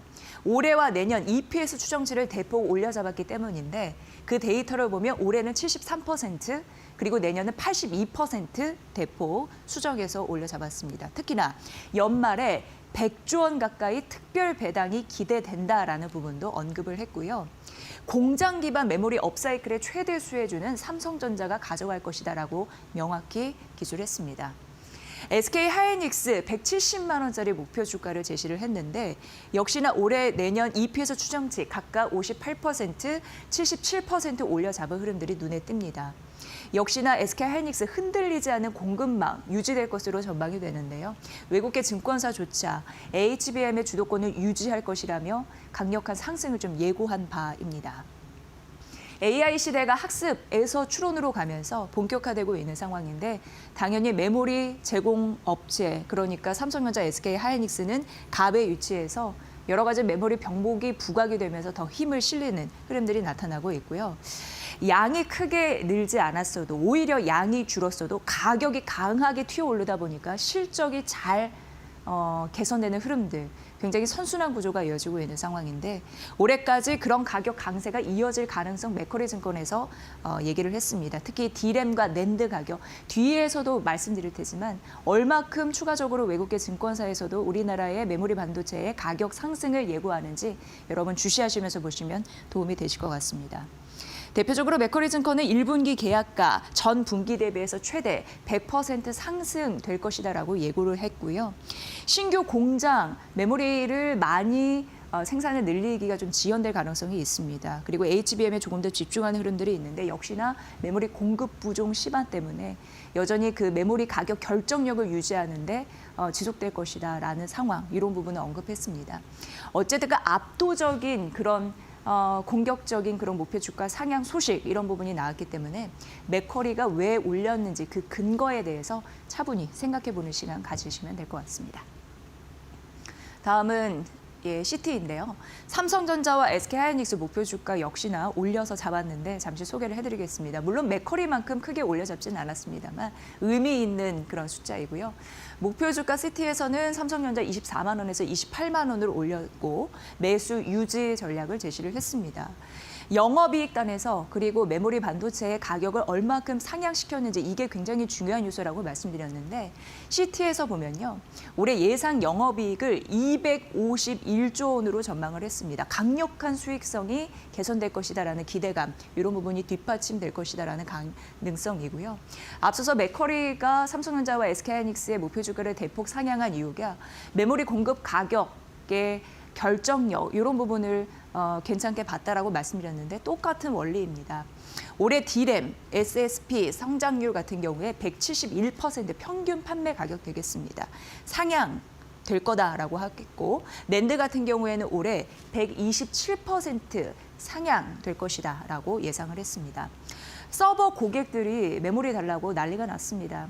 그렇기 때문에 AI 시대에 서버용 GPU 이런 부분에 조금 더 집착하는 흐름들이 나타나고 ASIC 그러니까 맞춤형 반도체 시대 이런 부분은 또 잘 이어나가야 하기 때문에 ASIC 맞춤형 반도체 활용할 수 있는 메모리 확보에 열을 올리고 있는 흐름들 이렇다 보니까 당연히 메모리 가격이 강세의 흐름을 보이고 있고 물량이 크게 늘지 않아도 실적이 엄청나게 뛰어오르는 흐름들이 나타나고 있고 앞으로 그게 올해 내내 지속될 가능성이 있다. 이렇게 외국계 증권사는 보고 있는 상황입니다. SK증권이 어제였습니다. 삼성전자의 목표 주가를 30만 원으로 상향했거든요. 굉장히 우리나라 증권사 목표 주가 밴드 상향에 있는 30만 원을 써서 잠시 언급을 해드리는데 역시 디램과 낸드를 얼만큼 가격 강세를 예고하는지 그런 부분 함께 기술했으니까 보시면 될 것 같고요. 국내 증권사 SK증권 목표가 밴드 상단 30만 원을 제시했는데 올해 영업이익 208조 원을 예상하면서 연간 영업이익 200조 시대를 열 것이다라는 가능성을 미리 예고했습니다. 모건 스탠리 같은 경우에는 3전 24만 8천 원으로 올렸고요. 지금 이제 CT고 앞에는 맥쿼리였습니다. 우선주는 21만 원으로 올려 잡아서 이런 부분까지 써놨습니다. 그리고 시티증권에서 삼성전자 28만 원을 올려 잡았다라고 말씀드렸는데 SK 하이닉스 역시 올렸고요. 140만 원에서 155만 원으로 목표 주가 상향했는데 이런 일련의 흐름들이 나오고 있다는 점 말씀드립니다. 그리고 이제 중요한 흐름이 바로 엔트로픽발 이슈입니다. 이게 AI 시대에 어떤 역할을 자처할 것인가 굉장히 시장에서는 주목하고 있는데 꼭 말씀드려야겠다 싶어서 좀 넣었습니다. 1월 30일이었습니다. 엔트로픽에서 클로드 코워크를 출시를 했습니다. 그러면서 이게 클로드 코워크 같은 경우에는 법률의 문서를 작성한다든지 영업, 마케팅, 데이터, 정리, 분석 이런 부분을 총괄적으로 할 수 있는 부분인데 AI가 업무를 자동적으로 처리하는 부분이거든요. 근데 이때 주가가 소프트웨어 기업 중심으로 전반적으로 떨어지는 흐름들이 있었거든요. 그 이유는 AI가 결과적으로 기업용 소프트웨어 기업들을 대체할 것이다라는 가능성 때문에 공포감이 확산돼서 그랬습니다. 그래서 대표적으로 세일즈포스나 서비스나우가 쭉 떨어지는 흐름들이 있었습니다. 그런데 화요일 날 행사를 하나 있거든요. 그러면서 분위기가 반전된 흐름들이 나타났고 이게 간밤 그리고 새벽 뉴욕 증시에 고스란히 좀 반영이 됐습니다. 엔트로픽이 여기서 기업용 에이전트 행사를 열면서 어떻게 명시를 했냐면 우리는 기업용 오케스트레이션 레이어다라고 포지셔닝을 정했습니다. 그러면서 이 부분을 밝혔습니다. 이 얘기인즉슨 기업용 여러 가지 도구에 클로드를 얹힌다 이렇게 보시면 됩니다. 그러니까 각각의 기업들, 예를 들어서 이런 기업들을 없애는 부분이 아니라 지휘자의 역할을 하겠다라는 부분입니다. 오케스트라를 예상을 해보면 바이올린도 있고 첼로도 있고 플루트도 있고 각각의 악기들을 없애지 않고 함께 조율하면서 지휘를 하는 지휘관의 역할을 할 것이다라고 언급했거든요. 그렇기 때문에 AI 시대의 공포감 이런 부분이 완화가 되면서 장중에 반등 탄력을 보일 수 있었습니다. 그리고 오히려 세일즈포스, 팩트셋 그리고 톰스 로이터와 협업 파트너사를 얘기하면서 그 파트너십을 공고해야겠다라는 얘기를 했습니다. 그래서 어쨌든 이런 부분에 대해서 긍정적인 그동안 좀 공포에 눌렸던 소프트웨어 기업들이 반등하는 흐름들이 나타났는데요. 이를 보면서 증권사도 일부분 안도하는 그런 분위기를 내비쳤습니다. AI가 결국 여러 가지 기업들을 해치지 않을 가능성이 있다라는 부분이고 엔트로픽 같은 경우에는 클로드 같은 경우에 AI 기업들을 그러니까 소프트웨어들을 기업들의 여러한 도구들을 보완하는 형태로 갈 것이다. 이렇게 인식을 하기 시작을 했죠. 하지만 정규장에선 이랬는데 시간 외 거래에서 소프트웨어 기업들이 또 떨어지는 흐름들이 있었습니다. 그 이유는 낙폭을 완전히 회복하기까지는 아직까지 시장에서 물음표를 갖고 있다라고 해석을 할 수 있고요. 세일즈포스와 워크데이 같은 경우에 실적 발표 이제 보셔야 되는데 여전히 소프트웨어 기업들이 단 하루 만에 이렇게 시각이 많이 바뀌지는 않겠죠. 여전히 시험대 위에서 증시의 심판을 기다리고 있다. 이렇게 정리를 해볼 수 있을 것 같습니다. 우리나라 보안 관련주도 대표적인 소프트웨어 기업인데요. 이런 흐름으로 많이 그동안 낙폭을 좀 키운 흐름들이 있었는데 직간접적으로 연결되는 부분이 많기 때문에 뉴욕 시장의 마감 그리고 시간의 거래에서 움직임 이런 부분이 반영될 수 있습니다. 이 부분까지 잘 살펴보시면 될 것 같습니다. 현재 시간 10시 10분 지나고 있는데요. 시장 상황 듣고 나서 머니코드 이어가겠습니다. 앞서 삼성전자와 SK하이닉스 오늘 장중에 52주 신고가 경신했다라고 하면서 맥쿼리증권과 시티증권에서 어떤 목표 주가 제시를 했는지 대폭 상향한 근거에 대해서 말씀드렸고요. 오늘 또 하나 52주 신고가 경신한 종목이 있으니 바로 SK하이닉스 따라서 잘 올라오고 있는 SK스퀘어. 보고서가 나왔습니다. 대신증권에서 아침에 내놓았고요. 하나만 낳아서 잘 키우자라는 보고서 내용이 좀 마음에 들어서 그대로 복붙했습니다. 일단 목표가 76만 원으로 상향시켰는데 기존 대비 36% 올려 잡은 그런 목표치이고요. 매수 유지였습니다. SK스퀘어와 SK하이닉스 굉장히 직간접적으로 밀접하게 연결되어 있는 거 아시죠? SK스퀘어의 자산 가치의 96% 비중을 SK하이닉스가 가지고 있기 때문인데 SK하이닉스 상승 이런 부분에 대해서 같이 움직이는 그런 패턴을 보여왔습니다. 그런데 자본시장법 시행령이 있습니다. 단일 종목, 하나의 종목이 여러 가지 편입할 때 10%를 넘지 말아야 된다라는 제한이 있는데 이미 SK하이닉스는 작년 10월에 시총 비중을 10% 넘겼으니까요. 이런 부분으로 지속적으로 대신증권에서는 계산을 하더라고요. 일단 스퀘어는 SK하이닉스의 대안 종목으로 부각이 되면서 최근 또 함께 52주 신고가를 경신한 흐름들이 있었는데 자산 가치 대비해서 할인율 변화를 제시를 했습니다. 보면은 작년 6월에 SK스퀘어는 47% 이거는 할인율 기준입니다. 그런데 작년 8월에 56으로 좀 대폭 올랐습니다. 그러다가 올해 2월에 45%로 떨어졌습니다. 역대 최저 할인율인 거죠. 그리고 어제 SK하이닉스 이제 100만 원 오르는 100만 원을 넘어서는 흐름들이 나타났는데 그게 시총 비중의 15%를 상회를 한 그런 흐름들이 나타나거든요. 자본시장법 시행령 관련해서도 함께 볼 부분이 있습니다. 그런데 어제 SK스퀘어가 할인율이 약 46%였습니다. 앞으로 이 보고서의 골자는 SK스퀘어 사실 주주가치 계획 그런 부분에 공고히 하는 데 있어서 28년까지 자산 가치 할인율을 30% 이하로 목표로 한다라는 얘기를 계획을 발표했습니다. 이 얘기인즉슨 할인율을 지속적으로 축소하겠다라는 거거든요. 이 얘기인즉슨 결과적으로 주가가 상승할 수 있게 하겠다라는 얘기와 다름없습니다. 지금은 자산 가치 대비해서 주가의 상황이 저평가되어 있다라고도 볼 수 있는데 앞으로 할인율이 밑으로 내려간다는 말, SK스퀘어의 가치 상승을 예고하는 것과 다름없기 때문에 이런 부분 좀 보시고요. 대신증권 목표 주가 36% 올리면서 76만 원으로 제시한 이유 여러분도 잘 살펴보시길 바랍니다. 이수페타시스 오늘 강합니다. 5% 상승하고 있습니다. JP모건에서는 떨어질 만큼 떨어졌다. 저평가 기회를 잡으라라는 전략을 제시했습니다. 판단의 기준 잘 보시고요. 목표가가 기존에 15만 원이었는데 17만 5천 원으로 올려 잡으면서 비중 확대 유지하는 흐름들이 나타났습니다. 지금 주가가 많이 떨어졌습니다. 그러면서 저평가 국면에 있는 상황인데요. 구글 공급망의 또 중요한 그런 업체이죠. 이수페타시스. 구글에 대한 점유율 우려와 더불어서 작년 4분기 실적이 좀 부진하게 나타나기 때문에 주가 하락의 원인이 되었습니다. 그런데 시장의 우려를 불식할 만한 요소가 나왔다는 거죠. 그게 바로 올해 대규모로 설비를 증설할 것이다라는 계획. 이거를 포인트로 잡았습니다. 이게 어떻게 보면은 고기능 기판이라고 할 수 있는데 어드밴스드 MLB 이 부분이 굉장히 중요하거든요. 이게 고수익 가치를 가져다 줄 수 있는 기판입니다. 그러니까 효자 품목이라고 보시면 되는데 그 수요에 대응하기 위해서 생산에 대한 캐파를 늘리겠다라는 의지이고요. 월 여기 써놨습니다. 6K에서 올해 말 8K 그리고 내년 말 10.5K 그리고 28년 상반기 12.5K 쉽게 표현했습니다. 그냥 단위만 좀 보시면 됩니다. 얼마나 숫자가 수요가 높아지는지, 단계적으로 그리고 점진적으로 확대가 예상되는 생산 능력 확대의 그런 부분입니다.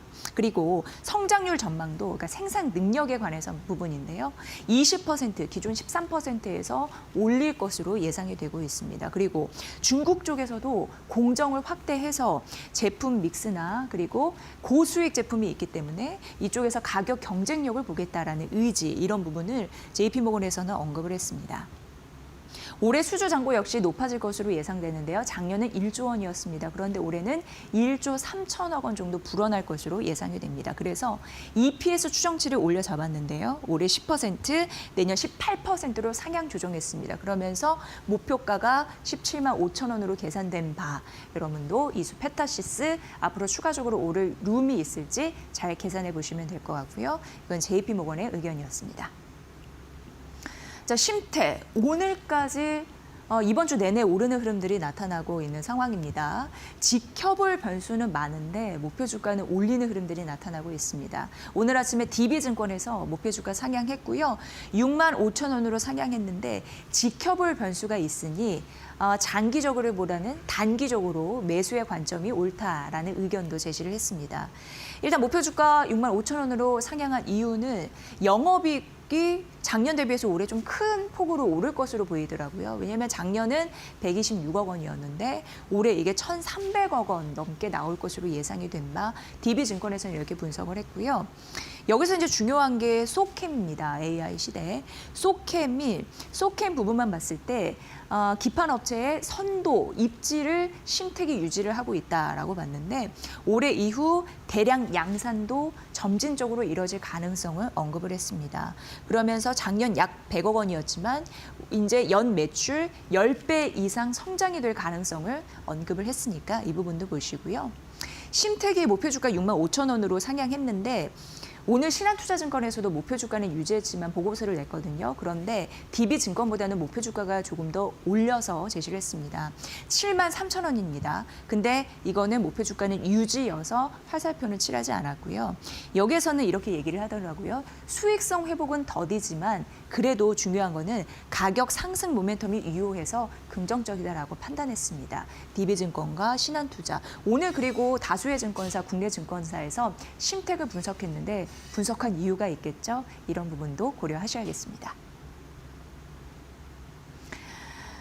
네, 이제 두산 에너빌리티, 한정기술 이런 원전주를 다시 볼 때인가 이런 생각이 듭니다. 슬슬 이런 얘기가 또 나오고 있는 상황입니다. 좀 집중해서 분석을 해드리도록 하겠습니다. 미국의 최대 발전소가 있습니다. 그러니까 전력을 운영하는 그런 기업, 이런 느낌이 드는 그런 곳인데요. PJM입니다. 여기에서 굉장히 결정적인 그런 데이터가 나왔는데 뭐냐면 27년과 28년 용량의 요금이요. 24년과 25년 대비해서 무려 877%가 오를 것이다. 이렇게 예상을 했습니다. 이것은 법정 상한선에 도달하는 그런 수치인데요. 엄청나게 오르는 거잖아요. 그래서 AI 데이터 센터 입장에서는 기저발전이라고 해서 뭐냐면 전력, 전기가 끊기지 않고 안정적으로 공급되는 것을 얘기하는데 정말 절실하게 기저발전을 원하는 시대가 됐다. 이게 결정적으로 용량 요금에서 예고되고 있다. 이렇게 보시면 될 것 같습니다. 그런데 전기나 전력이 안정적으로 공급되는 게 기저발전이라고 말씀드렸는데 그것을 해낼 수 있는 것이 원전이다라는 부분입니다. 그래서 원전의 가치가 재조명될 가능성이 크다라고 하면서 굉장히 다수의 페이지를 쓴 대신증권의 리포트가 눈에 좀 띄었거든요. 그래서 그 부분을 좀 말씀드리는 거고요. 미국은 올해 결심을 했습니다. 뭐냐면 대형 원전과 그리고 소형 SMR을 구체적으로 짓겠다. 이것을 검토하고 있다. 이런 얘기를 하고 있습니다. 그래서 대형 원전 6개 프로젝트 12기 이상이 될 것으로 보이는데 건설도 검토하고 SMR도 설치하겠다. 계획을 본격화하겠다라는 의지를 갖고 있습니다. 그런데 미국은 굉장히 중요한 게 혼자 할 수가 없습니다. 왜냐하면 원전을 할 수 있는 인력이 많이 붕괴가 됐거든요. 설계, 기능직, 뭐 배관, 용접 이런 부분이 되겠죠. 그리고 베테랑 전문가들도 절대적으로 부족한 상황이라고 합니다. 2050년까지 신규 원전 200기가와트 증설을 해야 되는 상황인데 최소 이걸 하기 위해서는 23만 명에서 최대 27만 명의 인력이 필요합니다. 그중에 이 부분이 필요한데 현재 인력만 보더라도 1만 5,600명 수준이기 때문에 현재 인력이 1만 명밖에 되지 않는데 고숙련, 그러니까 어떻게 보면 베테랑 인력을 얘기하는 거거든요. 그 인력이 1,000여 명에 불과합니다. 그렇기 때문에 굉장히 인력이 부족하다. 권리 인력망이 붕괴 수준이다. 이렇게 얘기할 수 있습니다. 그래서 미국은 우리나라에 손을 벌릴 수밖에 없는 입장이다. 이런 얘기를 드릴 수밖에 없고요. 그래서 미국은 두 가지 시나리오가 있습니다. 첫 번째는 전기 요금을 올려서 회수하는 방법 되겠습니다. AI 데이터 센터 특별 요금제 검토, 그 이슈가 바로 이 이슈가 되겠고요. 두 번째는 우리나라의 손을 빌리는 한미 원전 협력체 이런 부분입니다. 왜냐하면 우리나라는 50년 건설 경험이 있기 때문에 우리나라를 무시할 수 없다라는 게 대신증권의 기본적인 그런 분석이었고요. 그렇게 따지면 EPC, 우리나라는 강자입니다. 설계, 조달, 시공을 EPC라고 하는데 주 계약자 후보로 한국전략과 한수원을 주목할 수밖에 없다. 이런 얘기를 하거든요. 지속적으로 보시고 다음 페이지에서 투자 포인트 말씀드리겠습니다.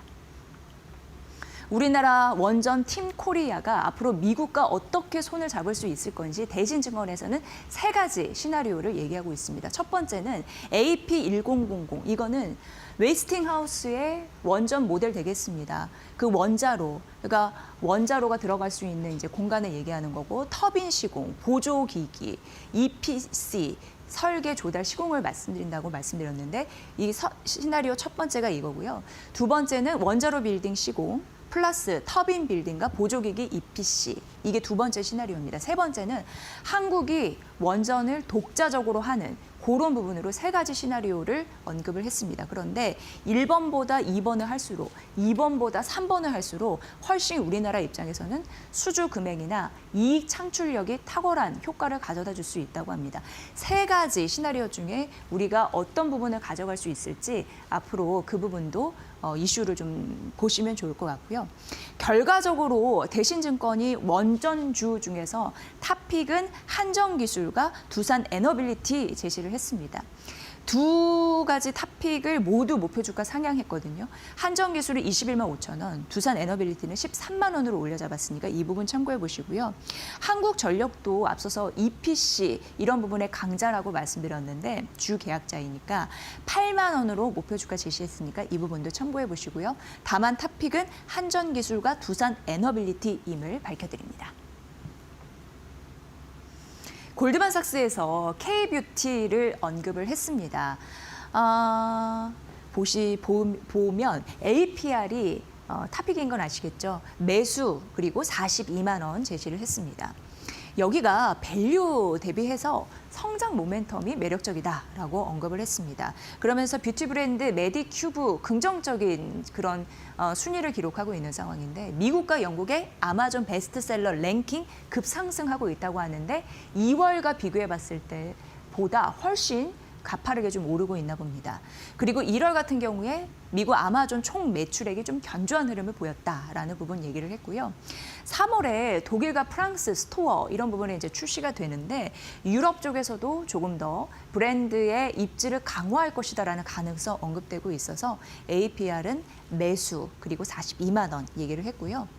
중립이긴 합니다만 아모레퍼시픽 그 다음으로 제시를 했는데 여기는 이제 약간 아쉬운 게 코스RX 부분인 것 같습니다. 지금 기업 대 기업, B2B, 유통 전략 이런 부분을 좀 하고 있는데 4분기에 턴어라운드 실적은 좀 했거든요. 그럼에도 불구하고 주요 지역이 이 APR 이런 부분이 좀 성과가 잘 나왔잖아요. 그럼에도 불구하고 아마존 랭킹 등 소비 회복을 좀 이것보다는 좀 제한적인 흐름이 나타나고 있습니다. 그래서 아모레퍼시픽은 중립 의견을 제시를 했습니다. 매듭큐브 APR 언급했지만 지금 미국 아마존 1위, 3위를 차지하고 있는 상황이고요. 이 밖에도 달바나, 닥터 엘시아 이런 부분이 K뷰티의 입지 강화하고 있는 상황인데 인기가 좋다고 합니다. 그래서 미국, 영국, 독일 이런 부분이 상위권을 차지하고 있다고 하니까 K뷰티 강자 지속적으로 시간이 되실 때 옥석거리기 하는 그런 전략도 필요하지 않나 싶습니다. 오늘은 골드만삭스의 K뷰티 강자 노림수 이 부분까지 살펴드렸습니다.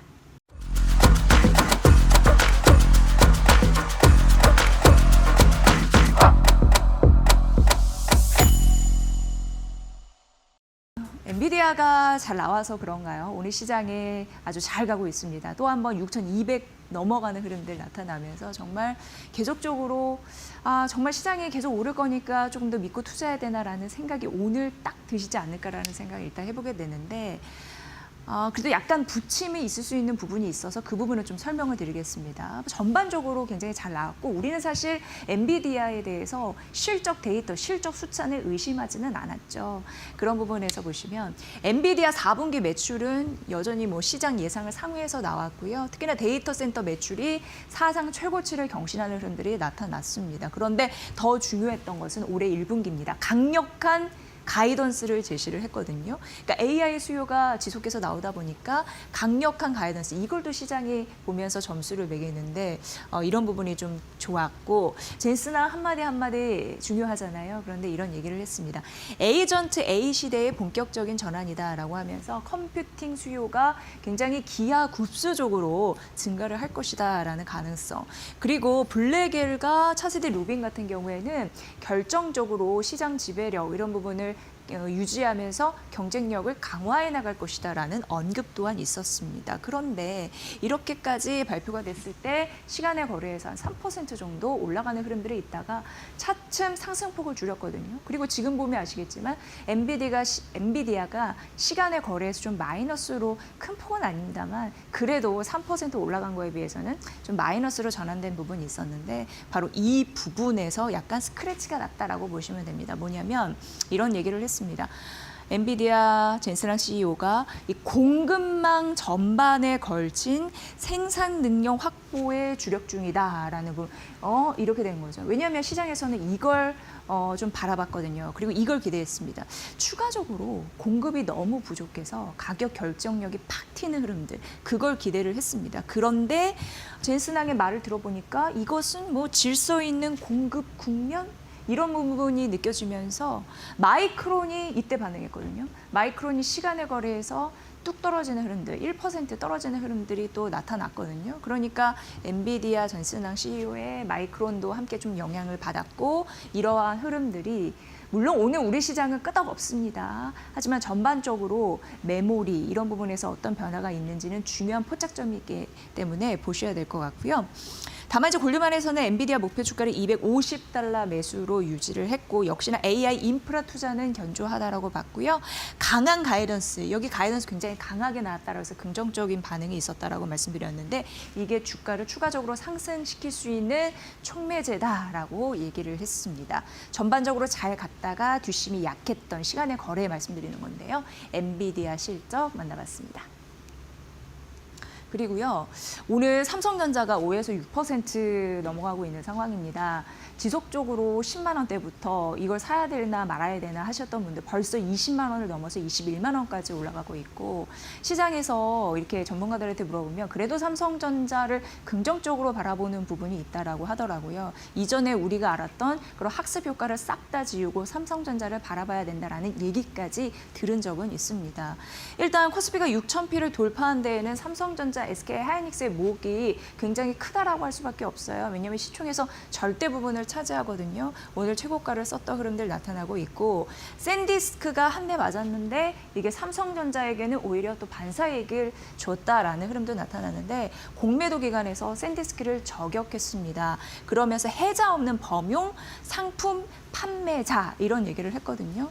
그런데 이게 역설적으로는 삼성에서는 어떻게 보면 약간 찬사의 느낌으로 비춰졌기 때문에 때문에 긍정적이다라는 기사들도 나왔고요. 삼성은 예전부터 이런 습성이 있다고 합니다. 경쟁사가 아팠을 때, 경쟁사가 타격을 입었을 때, 스크래치가 났을 때 증산하고 가격 인하하면서 점유율을 확대하는 그런 모습이 있었다고 합니다.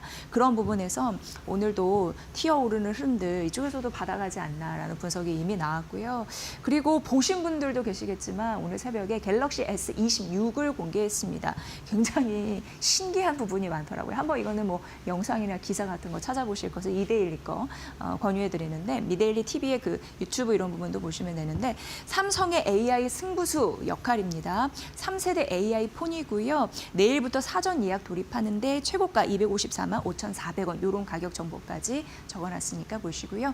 결론적으로 메모리 단 그리고 핸드폰 단 이런 부분에서 모바일 단 이런 부분에서 긍정적인 흐름들이 나오는지 오늘 주가가 뭐 폭등하고 있다라는 점까지 말씀드리도록 하겠습니다. 시장 이제 6,200선을 올라타면서 여러 가지 투자 아이디어 굉장히 궁금하실 것 같습니다. 그런 부분에서 우리가 뭘 봐야 할지 오늘은 스토리텔링을 그쪽으로 해보려고 합니다. 일단 삼성전자 오늘 5에서 6% 강세 흐름을 보이면서 신고가를 또 간 흐름인데 삼성전자만큼 수익률이 잘 나올 수 있는 섹터는 무엇일까? 이렇게 투자 아이디어를 확장한다라고 보시면 될 것 같고요. 트럼프 대통령이 굉장히 중요한 말을 했습니다. 이게 산업 전반적으로 어떤 영향을 미칠지 좀 잘 보셔야 되는데요. 일단 빅테크를 겨냥했거든요. 그러면서 AI 데이터 센터 관련해서 기업들은 자기들이 알아서 전기를 가져와서 이용해라라고 했습니다. 알아서 자급자족해서 전기를 활용하라라는 얘기를 한 건데요. 그렇기 때문에 전력 요금 납부자 자가 조달 서약을 발표했다라는 이슈 굉장히 주목을 해봐야 됩니다. AI 전력을 위해서 그 수요가 폭증한다는 것은 어제 오늘의 일은 아니었습니다. 그런데 왜 이런 전략을 쓰느냐? 빅테크들한테 AI 전력에 대한 부담을 지우느냐라고 봤더니 중간 선거도 얼마 안 남았잖아요. 트럼프 대통령 입장에서는 정치적인 입지를 흔들리지 않기 위해서는 굉장히 여러 가지 셈법을 써야 되는 상황인데 이게 만에 하나 빅테크들 이렇게 압력을 가하지 않으면 일반 서민에게 전기료가 올라가는 전가 현상이 나타납니다. 그래서 표심이 좀 흔들릴 가능성이 있잖아요. 이를 막고자 하는 그런 느낌이 있다라는 분석이 나타나는 거고요. 이렇게 되면은 하이퍼스케일러들의 전력 비용이 엄청나게 늘 가능성이 있는데 이거는 어떻게 보면 이제 기술 산업 전반적으로 새로운 책임론 이런 부분이 제기가 된다라는 부분이 있을 수 있고 이건 시장에서 관련 종목들 변동성이 확대될 가능성이 있음을 시사하는 거니까 보셔야 될 것 같습니다. 어쨌든 전력 인프라 관련주 이런 부분에서 지속적인 관심은 받겠죠. 스포트라이트는 이것 좀 보시고요. 오늘 장 초반에 전력 인프라 관련주 그래서 좀 오르는 흐름들이 있었거든요. 뒷심은 좀 떨어지더라도 앞으로 지속적으로 봐야 할 흐름들 AI 전력 안에서 수급 공급 어떻게 이루어지는지 이 부분이니까 잘 살펴보시기 바랍니다. 네, 상법 개정 이런 부분. 어제 여당 주도로 국회 본회의를 이제 통과를 했습니다. 이렇게 되면은 자사주 소각에 대해서 이제 진실한 면을 보는 거죠. 주주 환원의 본질을 회복했다라고 느끼시는 분들도 계실 것 같고요. 그런데 이제 법안이 통과가 됐기 때문에 기대 심리 같은 경우는 더 커질까요? 그게 좀 막힐 가능성이 있다라고 대신증권에서는 얘기를 하고 있습니다. 그래서 기대와 현실 간의 간극, 이거를 좁혀줄 수 있는 기업, 옥석 가리가 필요한 때이다 이렇게 얘기를 하고 있는 상황입니다. 그러니까 그동안의 시장 관심은 법 개정이 될까 말까였는데 이런 부분이 일단 본회의를 통과했으니 기업이 정말 이것을 실행할 것인지에 따라서 또 수익률이 갈리지 않겠느냐라는 의견이고요. 가까이 봤을 때 3월 주총 시즌입니다. 그래서 그쪽에서 실질 변화가 일어날 수 있을지 보셔야 됩니다. 이 얘기 나오고 KTNG의 발빠른 그런 정책도 아마 나왔는데 이런 부분으로 지속적으로 기업들이 어떻게 할런지 눈을 크게 뜨고 좀 보셔야 될 것 같고요. 지금 지속 가능한 환원이 핵심이라고 합니다. 기업들은 현금 주머니를 어떻게 써야 할지 이쪽으로 고민을 좀 많이 해야 될 겁니다. 그리고 성장을 위한 투자를 하면서 주주 환원 함께 고려를 해야 되고요. 그래서 이제 균형이라는 얘기를 썼고요. 이게 앞으로 기업들 주가를 재평가하는 굉장히 큰 변수가 되겠다라는 말도 대신증권에서는 했습니다. 근데 주주 환원 이런 부분에서 더 중요한 부분이 있습니다. ROE 개선해야 된다라는 부분인데요. 이 얘기인즉슨 기업들이 주주 환원도 하면서 앞으로 기업 이익률을 높이는 데 최선을 다해야 된다는 얘기와 다름이 없습니다. 그래서 주주 가치 제고 이런 부분에 더해서 기업 실적까지 잘 낼 수 있는 기업, 말처럼 쉽지는 않습니다만 그런 경쟁력을 삼는 기업만 살아남지 않겠느냐. 수익률 부분에서는 옥석거리가 중요한 부분이라고 했으니까 저희 마켓나우 2부 그리고 머니코드에서는 이런 부분 잘 여러분께 선별해서 알려드리도록 앞으로도 하겠습니다. 네, 유틸리티 관련주. 이게 약간 좀 걱정되는데 어떤 시선으로 바라봐야 될지 일단 좀 이슈를 좀 말씀드리겠습니다. 하나증권에서는 뭐라고 얘기했냐면 한국전력과 그리고 한국가스공사에 대해서 배당 기대감을 낮춰야 된다. 그들이 크게 배당할 거라고 생각하지 마세요. 이런 리포트를 오늘 아침에 내놨단 말이죠. 근데 공공기관의 배당은 배당 협의체에서 결정하는 구조라고 합니다. 그런데 지역 난방공사 같은 느낌이잖아요. 여기에서 확정을 했습니다. 그래서 지역 난방공사가 하는 모습을 보니까 이거는 한국전력, 한국가스공사 좀 비슷한 행로를 걷겠네 이렇게 생각을 한 겁니다. 일단 지역 난방공사 같은 경우에 주당 6,157원을 확정했고요. 그리고 별도 배당 성향 이 부분이 중요한데 0.4%포인트 떨어졌습니다. 작년과 유사했습니다. 결국 배당 성향이 좋지 않았다라는 걸 좀 말씀드리는 거거든요. 그러니까 원래 이런 부분은 배당을 좀 높게 줄 거라고 시장에서는 기대하는데 기대치만큼 못하고 있다라는 건데 한국전력 같은 경우 올해 실적 괜찮을 것으로 보입니다. 증액이 잘 될 것으로 기대되는데 지역 난방공사의 흐름을 보니까 배당 매력 단기적으로 굉장히 약할 가능성이 있다라고 하나증권에서는 보더라고요. 그런데 한국전력과 한국가스공사가 오늘 실적을 발표합니다. 그리고 배당 공시 예정도 있습니다. 이런 부분에서 어떤 얘기를 하는지 하나증권의 리포트가 맞는지 이런 부분도 한번 보셔야 될 것 같고요. 지금 유틸리티는 공기업이잖아요, 대부분. 그리고 상장된 기업 보면은 대부분의 공기업인데 사실 어떻게 보면은 정부 정책에 굉장히 민감합니다. 그래서 저도 공기업 관련 직무하시는 분들을 만나보면 경영평가라고 해서 그 굉장히 신경 씁니다. 정부의 눈치를 본다는 거죠. 그런데 정부가 지금 미는 건 배당 성향을 높이라라는 건데 배당 성향을 높이지 않게 생겼잖아요. 그게 좀 이상합니다. 그래서 뭘 걱정하냐 봤더니 재무 안전성 이거를 걱정하더라고요. 그래서 정부 눈치도 중요하지만 재무 안정성이 더 시급하다라고 이 공기업, 유틸리티, 상장사들은 보는 듯 했습니다. 그래서 공기업 배당 성향 같은 경우에는 분리과세하라라는 정책, 이런 부분과 이제 별도로 결정할 가능성이 높다라는 부분입니다. 그래서 실적, 한국전력도 실적 잘 나올 것으로 예상되지만 그래도 배당 이런 부분과 연동성은 당분간 약할 가능성이 있으니 한국전력과 한국가스공사 배당 성향 높일 것이라는 기대는 접는 게 맞지 않을까라는 하나증권의 리포트. 이게 현실화될 수 있을지, 이게 정말일지 앞으로 지켜보시기 바랍니다. 삼성 SDI 오늘 잘 가죠. 그런데 KB증권에서 오늘 아침에 리포트를 내놨고요. 목표 주가를 그래도 꽤 올렸더라고요. 기존 대비 한 40% 올린 거니까 53만 원으로 올렸고 이걸 보니까 AI발, ESS 수요를 반영해서 목표 주가를 올렸다라고 합니다. 그러니까 쉽게 얘기해서 ESS 덕을 보니 삼성 SDI는 그 가치가 ESS에서 평가될 것이다라고 말하는 것과 다름없습니다. 영업이익률 같은 경우에도 올해부터 30년까지 한 6% 상향되면서 목표 주가 올린 그런 상황이고요. 전기차 시장은 역시나 이제 보수적인 접근이 필요하다라고 얘기를 했는데 유럽 쪽에서도 시장 점유율은 낮아지고 있습니다. 그리고 미국 같은 경우에도 전기차 산업이 좀 둔화되는 흐름들이 나타나고 있거든요. 보조금 못 받으니까. 않습니까?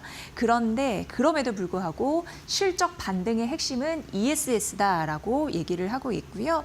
LFP 본격적으로 확대할 가능성 이런 부분도 보시고요. 1분기는 영업 적자 날 것으로는 예상되는데 이거는 시장이 어느 정도 예상한 거와 부합될 거라고 합니다. 다올 투자증권에서 오늘 아침에 목표 주가 58만 원을 올리면서 KB증권 대비해서는 더 올려 잡았거든요. 이들은 공통적으로 ESS 시장을 바라보고 있었습니다. ES 시장 모멘텀 다시 좀 살아나면서 주가를 끌어올릴 동력이 될 수 있을지 삼성 SDI의 주가 흐름도 잘 보십시오. 구리입니다. LS증권에서 구리에 대해서 굉장히 면밀하게 분석 리포트를 자세하게 써놨더라고요. 근데 이제 골자만 말씀드리면 구리 같은 경우에 1월 말에 급등락이 좀 있었습니다. 그런 이후에 변동성을 좀 축소하고 있는 상황인데 이게 이제 미국 정책과 연결이 되어 있거든요. 근데 미국이 좀 정책을 바꿨습니다. 뭘 어떻게 바꿨냐 하면 결론적으로 전략 비축 프로젝트를 발표했습니다. 그러니까 전략적으로 비축, 구리를 가지고 있겠다라는 거거든요. 그리고 대표적으로 뭐 히토류 같은 금속 위주가 되겠다 이렇게 보시면 될 것 같습니다. 파이낸셜 타임즈가 이런 얘기를 했습니다. 철강과 알루미늄 품목 관세 이런 부분을 좀 매겼는데 미국 내 실수요자들이 거세게 좀 반발을 하고 있대요. 뭐 미국 정부에서는 부인하고 있습니다만 어쨌든 원자재 정책이 달라지는 흐름들이 나타나고 있는 상황이거든요. 그러니까 철강과 알루미늄 같은 경우에 예전에는 관세를 때렸습니다. 관세를 때려서 수입을 못하게 하면서 미국 자국 산업을 보호하는 흐름들이 있었는데 사실상 지금은 전략 비축으로 전환하고 있다라는 게 골자입니다. 중국 많이 보게 되잖아요. 근데 중국도 보면은 춘절 이후에 구리 수요가 회복될 것으로 보이고 춘절 이후 3월까지 재고가 증가하면서 가격 지지 여부는 주목하라고 하니까 이 부분을 좀 챙겨보시고요. 지정학적으로 좀 분절이 심화됐을 경우에 원자재 가격이 튀어오를 가능성이 많다라고 합니다. 그런 사례가 반복되고 있다고 합니다. 그래서 이러한 바 미국 쪽에서는 전략 비축을 강화하려는 흐름들이 나타나고 있다라는 부분이고요. 신냉전 속에 원자재 시장이 새로운 국면으로 진입하는 것이다라고 LS증권에서는 분석을 했습니다. 구리 수요처, 신규 수요처 인식하면서 구리 수급에 영향을 줄 수 있는 것이 미국 정책에서 나왔기 때문에 앞으로 구리 더 관심 있게 보시고요. 전략 비축 시대에 잘 대비해 보시기 바랍니다. 퍼스트솔라. 이것도 굉장히 중요합니다. 그러니까 이건 어떻게 보면 오늘 투자 아이디어를 말씀드린다고 했잖아요. 미국이 관세 영향을 미치면서 투자 아이디어를 어떻게 뻗어나가는 게 좋을지 그런 아이디어가 지금 연쇄적으로 나오고 있다라고 보셔도 크게 틀리지 않고 퍼스트솔라가 장중에 13.6% 급락하는 흐름들이 나타났습니다. 그런데 이유는 미국 관세거든요. 이것 때문에 그리고 규제를 강화하기 때문에 이렇게 보시면 될 것 같습니다. 쉽게 얘기해서 뭐냐면 사실 이제 퍼스트솔라는 미국 기업입니다. 그런데 해외에서 만들어서 가지고 오거든요. 미국 자체에서 생산하지 않고 해외에서 뭔가를 생산해서 갖고 오는 것 역시 타격을 미칠 것이다라는 걸 본보기로 보여주고 있지 않나라는 느낌이 드는 그런 퍼스트솔라가 되겠습니다. 말레이, 베트남, 뭐 인도 이런 쪽에 이제 공장이 있습니다. 그런데 고정비, 물류, 관세 비용 너무 많이 든다라는 얘기이고요. 그래서 가동률이 좀 떨어지는 상황들, 20% 수준으로 떨어지는, 그러니까 매출도 떨어지는 흐름들이 나타나고 있다라는 부분입니다. 결국 이거는 정책 변수인데 실적에 직접 타격을 주는 형상으로 지금 나타나고 있다라는 거고, 이게 지금 정책을 쭉 나열을 했습니다. 반대로 미국 쪽 내에 공급망을 보유하고 있는 기업들은 퍼스트솔라와 달리 프리미엄을 막 받아갈 수 있는 그런 위치거든요. 그래서 주목받는 게 하나솔루션, 이 부분을 좀 언급이 됐습니다. 목표 주가 65,000원으로 하나증권에서는 얘기를 했고요. 미국 적격 모듈 생산 그런 위치이죠. 그래서 이게 판가를 올릴 가능성이 또 있다고 합니다. 판가 올리면 실적이 개선되는 거니까 더 좋아지는 거니까 하나솔루션 요즘에 차츰차츰 얘기가 하나둘씩 좀 나오고 있는 상황이고요. OCI 홀딩스도 미국 태양광 플레이어 대상에 플리실리콘을 공급하면서 이것도 잘만 생태계가 꾸려지면 판가 인상에 대한 혜택을 받을 가능성이 있는 상황입니다. 페로브스카이트 예전 머니코드에서 한번 얘기해드린 바가 있는데 이게 차세대 제3 그 태양전지 다라고 보시면 될 것 같은데요. 그 상용화와 머스크, 공급망 이런 부분이 자꾸 태양광 쪽에서 나오고 있습니다만 하나증권은 이거는 단기 영향력이 제한될 것이다 이런 얘기를 하고 있습니다. 왜냐하면 이거 만드는 데는 엄청난 비용도 들고 지역도 좀 헤아려야 되고 IP도 신경 써야 되고 어쨌든 이게 큰 모멘텀이다라고 하면서 주가가 당시 반응을 했습니다만 단기적인 영향, 그러니까 시장에 단기적으로 영향을 끼치기에는 시간이 좀 필요하다라는 얘기였고요. 사실 페로브스카이트 같은 경우에는 중국이 제일 잘한다고 합니다. 현재까지. 그래서 우리나라 하나솔루션 제지는 했습니다만 중국 쪽에서 선두 위치를 차지하고 있는 바 이런 부분은 일단 생각은 해야 된다라면서 일종의 투자 유의사항까지 언급을 했거든요. 하나증권에서 퍼스트솔라가 말해준 미국 내 공급망 구축 그리고 태양광 관련주들의 전략 이런 부분 잘 생각해 보시길 바라겠습니다. 한국콜마가 오늘 7% 넘는 급등세를 보여주고 있는 상황인데요. 한 7만 7천 원까지 현재 오르더라고요. 근데 JP모건에서는 목표 주가 6만 7천 원에서 7만 4천 원으로 상향했는데 현재가보다 낮은 흐름들 나타나고 있는 상황이고요. 여기 보면은 투자 의견은 중립으로 유지를 했더라고요. 왜냐하면 밸류도 부담인데 마진에 대한 확신이 좀 부족하다라고 하면서 중립 의견을 제시를 했습니다. 그래서 앞으로 이 중립 의견을 탈피하기 위해선 신규 인디 브랜드 그리고 해외 공장의 턴어라운드가 필요하다라는 언급도 했습니다.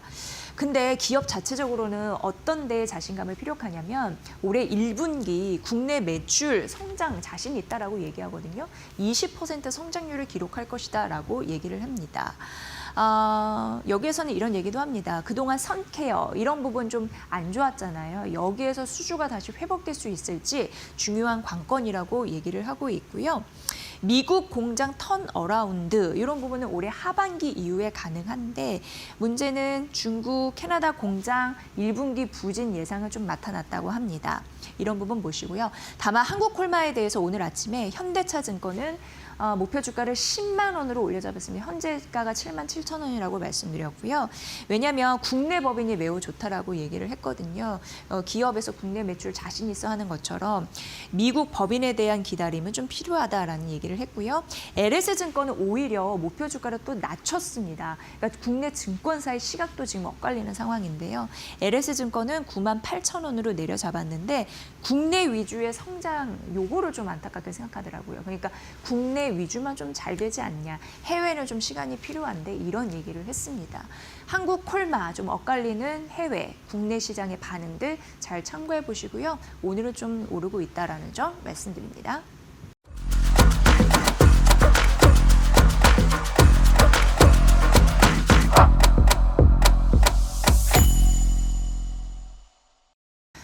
오늘 시장이 추가적으로 상승하지 못하고 조정이 나오는 이유는 삼성전자와 SK 하이닉스국의 그 외국인의 매물 이런 부분이 출회가 되기 때문입니다. 한 가지 좀 말씀드리면 미국에 상장된 ETF가 있습니다. 그런데 그 ETF에서 삼성전자 사겠죠.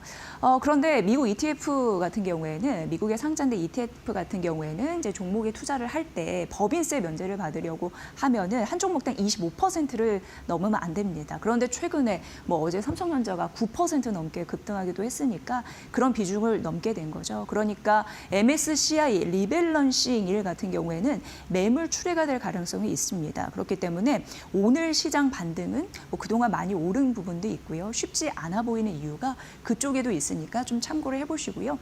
오늘같이 삼성전자와 SK하이닉스가 쉬어가는 그런 흐름에서 앞으로의 이슈나 그리고 선점 구조나 시장 점유율의 확대 이슈나 이런 부분 보실 필요가 있을 것 같습니다. 마침 JP모건에서 SK하이닉스와 샌디스크가 공식적으로 협력하는 이 부분에 대해서 언급을 했는데요.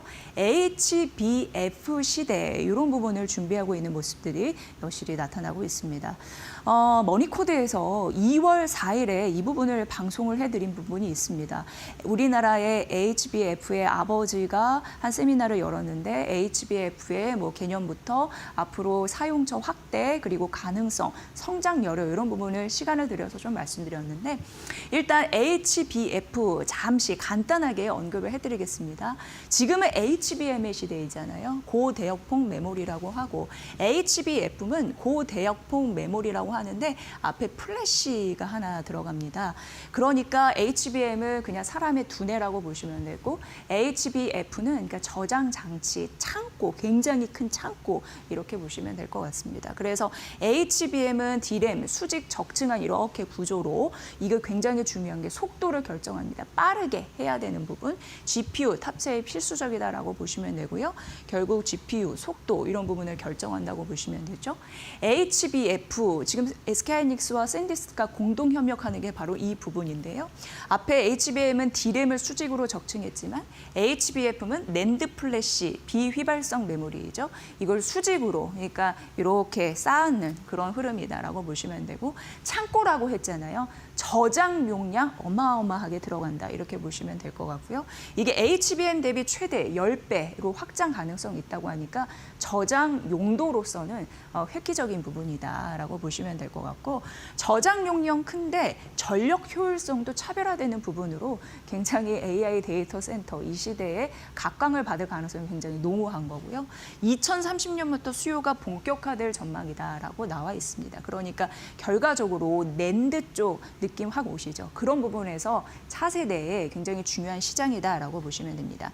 HBF의 아키텍처 구조가 두 가지로 JP모건에서는 제시했는데 GDDR 플러스 HBF, 그러니까 속도 플러스 저장 용량 되겠습니다. 두 번째, HBF 플러스 GPU 플러스 HBM, 그러니까 저장 용량 플러스 연산 되겠습니다. 이런 구조로 섞어서 이제 한다라는 부분이고 다만 기술적으로 난제는 갖고 있습니다. 왜냐하면 낸드 두께, D램 대비해서 좀 두껍습니다. 그리고 수직으로 쌓아 흘리는 적층 공정이 약간 어려운데 그럼에도 불구하고 발빠르게 선점해야지 HBM 시장보다 더 커질 가능성이 있는 부분이라서 잘 보시면서 기업의 대응들 따라가 보셔야 될 것 같고요. HBF의 가격이 일반 낸드 대비 3배에서 4배 이상 프리미엄이 예상이 된다라고 JP모건에서는 분석을 했고요.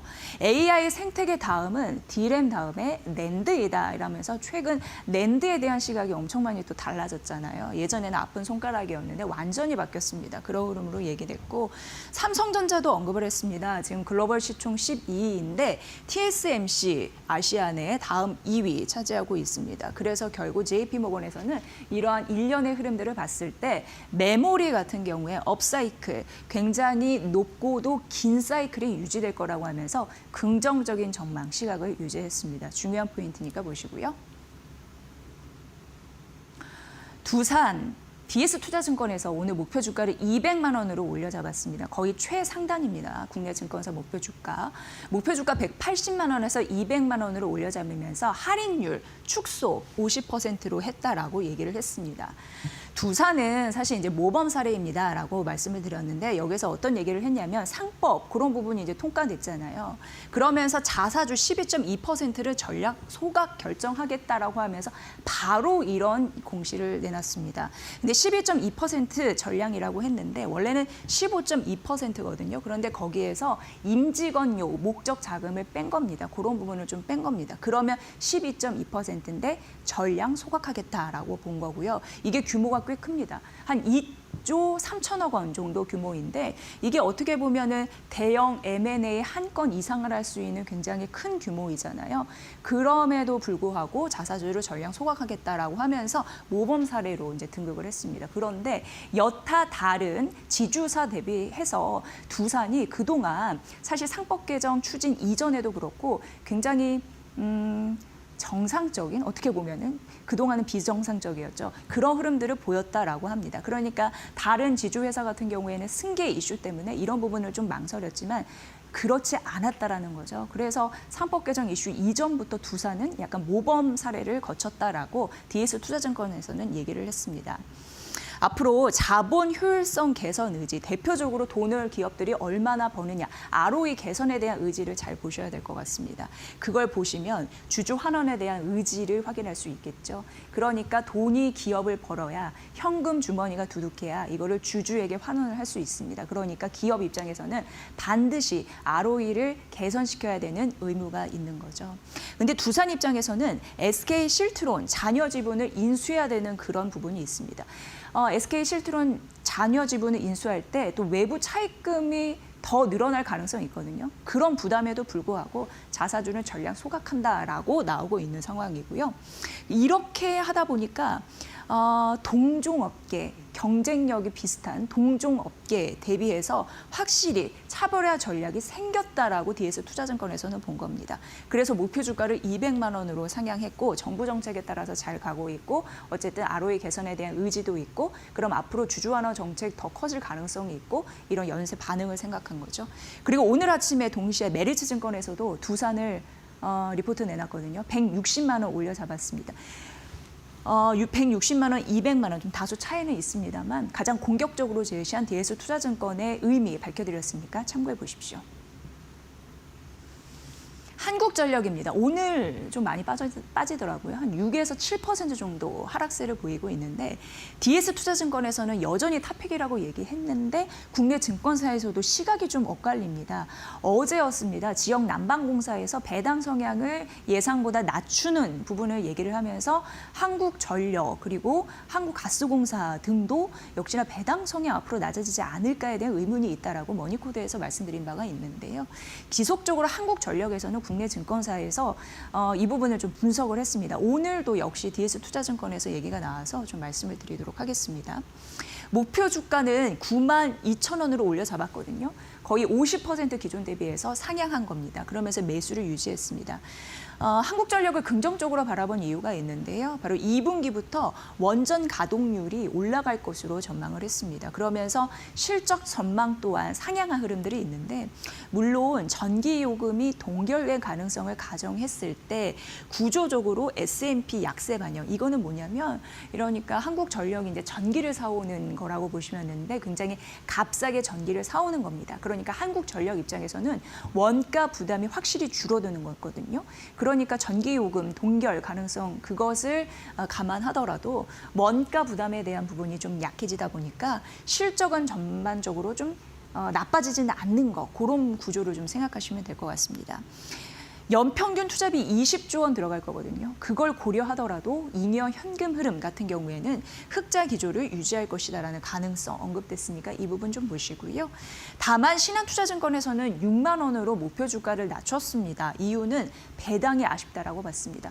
어제 지역 난방공사도 그렇고 한국전력도 그렇고 배당 성향을 낮출 수밖에 없는 이유가 사실 이런 공기업 같은 경우에는 대부분 이제 상장돼 있는 공기업 같은 경우에는 경영 평가 굉장히 신경 쓴다라고 말씀드린 바가 있는데요. 정부 눈치를 볼 수밖에 없습니다. 그렇다면 정부 눈치 본다면 배당 성향 높여야 될 수밖에 없는데 그럴 수 없는 이유는 재무 안정성에 대한 리스크 이런 부분을 더 크게 생각한다는 겁니다. 재무 안정성을 고려하다 보니까 배당 성향 이런 부분을 확실히 높이지 못하다 보니까 아쉬운 배당이 될 가능성이 있다라는 얘기를 했습니다. 그러니까 그 배당에 관련해서 눈높이가 좀 달라진다라는 부분 좀 참고해 보시고요. 국내 증권사에서도 엇갈리는 그런 목표 주가를 제시하고 있다는 점 말씀드립니다. 자, 대한항공 보도록 하겠습니다. 최근 대한항공 국내 증권사에서 리포트를 좀 속속들이 내고 있는 상황이더라고요. KB증권에서 기존 대비 한 26% 목표 주가를 상향하면서 목표 주가 39,000원 제시를 했고 거의 국내 증권사에서 목표가 거의 상단에 위치를 할걸요. 매수 유지를 했습니다. 대한항공 같은 경우에 항공우주 사업 세 가지로 분류가 되거든요. 근데 항공우주 사업의 그런 부분을 봤을 때 장기적으로 영업이익이 올라가는 요인이 발생하고 있다고 합니다. 그래서 세 가지 포인트로 나눠서 설명을 하도록 하겠습니다. 첫 번째, 항공기체입니다. 그러니까 민항기 중심으로 항공기 부품 공급에 따른 그 결정적인 이익이 날 수 있다는 가능성을 언급을 한 건데요. 그동안 항공기 사고가 있었습니다. 그렇기 때문에 좋지 않았죠. 민항기 제조에 대해서도 침체 시기가 있었습니다. 그런데 지금은 장기 정상화 궤도에 진입했다라는 분석이 나오고 있는 거고요. 올해 글로벌 항공기 제작을 했을 때 2018년 수준을 회복을 했는데 그럼에도 불구하고 지난 7년간 누적으로 봤을 때 항공기 공급 부족이 좀 심화됩니다. 그래서 민항기 생산을 증가해야 될 가능성이 있거든요. 민항기 생산이 늘면은 그쪽에 들어가는 부품이 많아질 수밖에 없습니다. 그러면 항공 기체 부분에서 장기 영업이익이 상향될 요인이 있겠죠. 이걸 첫 번째 요인으로 좀 봐드리고요. 두 번째는 군용기입니다. 수명 연장, 성능 개선, 제조, 정비 이런 MRO 이쪽인데 작년에 이쪽에서 대규모 사업을 수주를 했거든요. 그리고 2032년부터 이쪽으로 본격적인 매출이 증가할 가능성 이런 부분이 언급되고 있습니다. 그러니까 두 번째는 군용기 사업이다라고 보시면 되고 세 번째는 무인기 사업입니다. 여기 수익화가 기대가 된다고 하는데 무인 드론 그리고 레이저 탐지에 크게 걸리지 않고 전투기와 함께 싸울 수 있는 드론용 무기 근데 무인으로 하는 거죠. 사람 타지 않고 그런 부분으로 수익화가 기대가 된다. 왜냐하면 매출 확대가 되기 때문이죠. 이런 부분으로 대한항공은 세 가지 우주항공 이런 부분으로 지금 모멘텀이 있다라는 부분 말씀드리고요. 이 부분 외에도 기존 사업도 잘 되고 있다고 합니다. 화물 업황 개선이 지속이 되고 있고 올해 영업이익 같은 경우에도 1조 5천억 원 정도 전망이 되면서 1년 사이에 한 40% 성장할 가능성이 언급이 됐으니까 보시고요. KB증권이 대한항공 긍정적으로 바라본 시각에 대해서 잘 판단해 보시길 바랍니다. 네, 한국투자증권에서 최근 증시에서 IT만 보지 말고 IT도 강한데 IT 외에 어떤 투자 전략이 있을까라고 하면서 접근을 했더라고요. 이런 부분에서 한번 우리가 긍정적으로 도출해 볼 수 있는 영역이 있을지 살펴보면 의미가 있을 것 같아서 가져와 봤습니다. 일단 올해 한국 증시는 IT 잘 가서 이렇게 잘 가고 있는 겁니다. 그리고 에너지, 금융 업종도 수익률이 양호한 흐름들이 나타나고요. 근데 미국 같은 경우에는 작년 4분기 말 이후 빅테크 중심의 IT 그리고 커뮤니케이션이 상대적으로 부진했습니다. 그런데 에너지, 소재, 산업재는 강했죠. 근데 이 섹터가 블루칼라거든요. 그래서 이제 블루칼라 주식 귀한 이런 부분으로 제목을 정했습니다. 한국 같은 경우에는 에너지, 산업 이런 부분은 수익률이 어떻게 보면 상위권이었거든요. 그런데 소재는 그렇지 않았습니다. 그래서 한국과 미국 간 수익률 차이가 좀 있다라는 부분을 좀 기술했고요.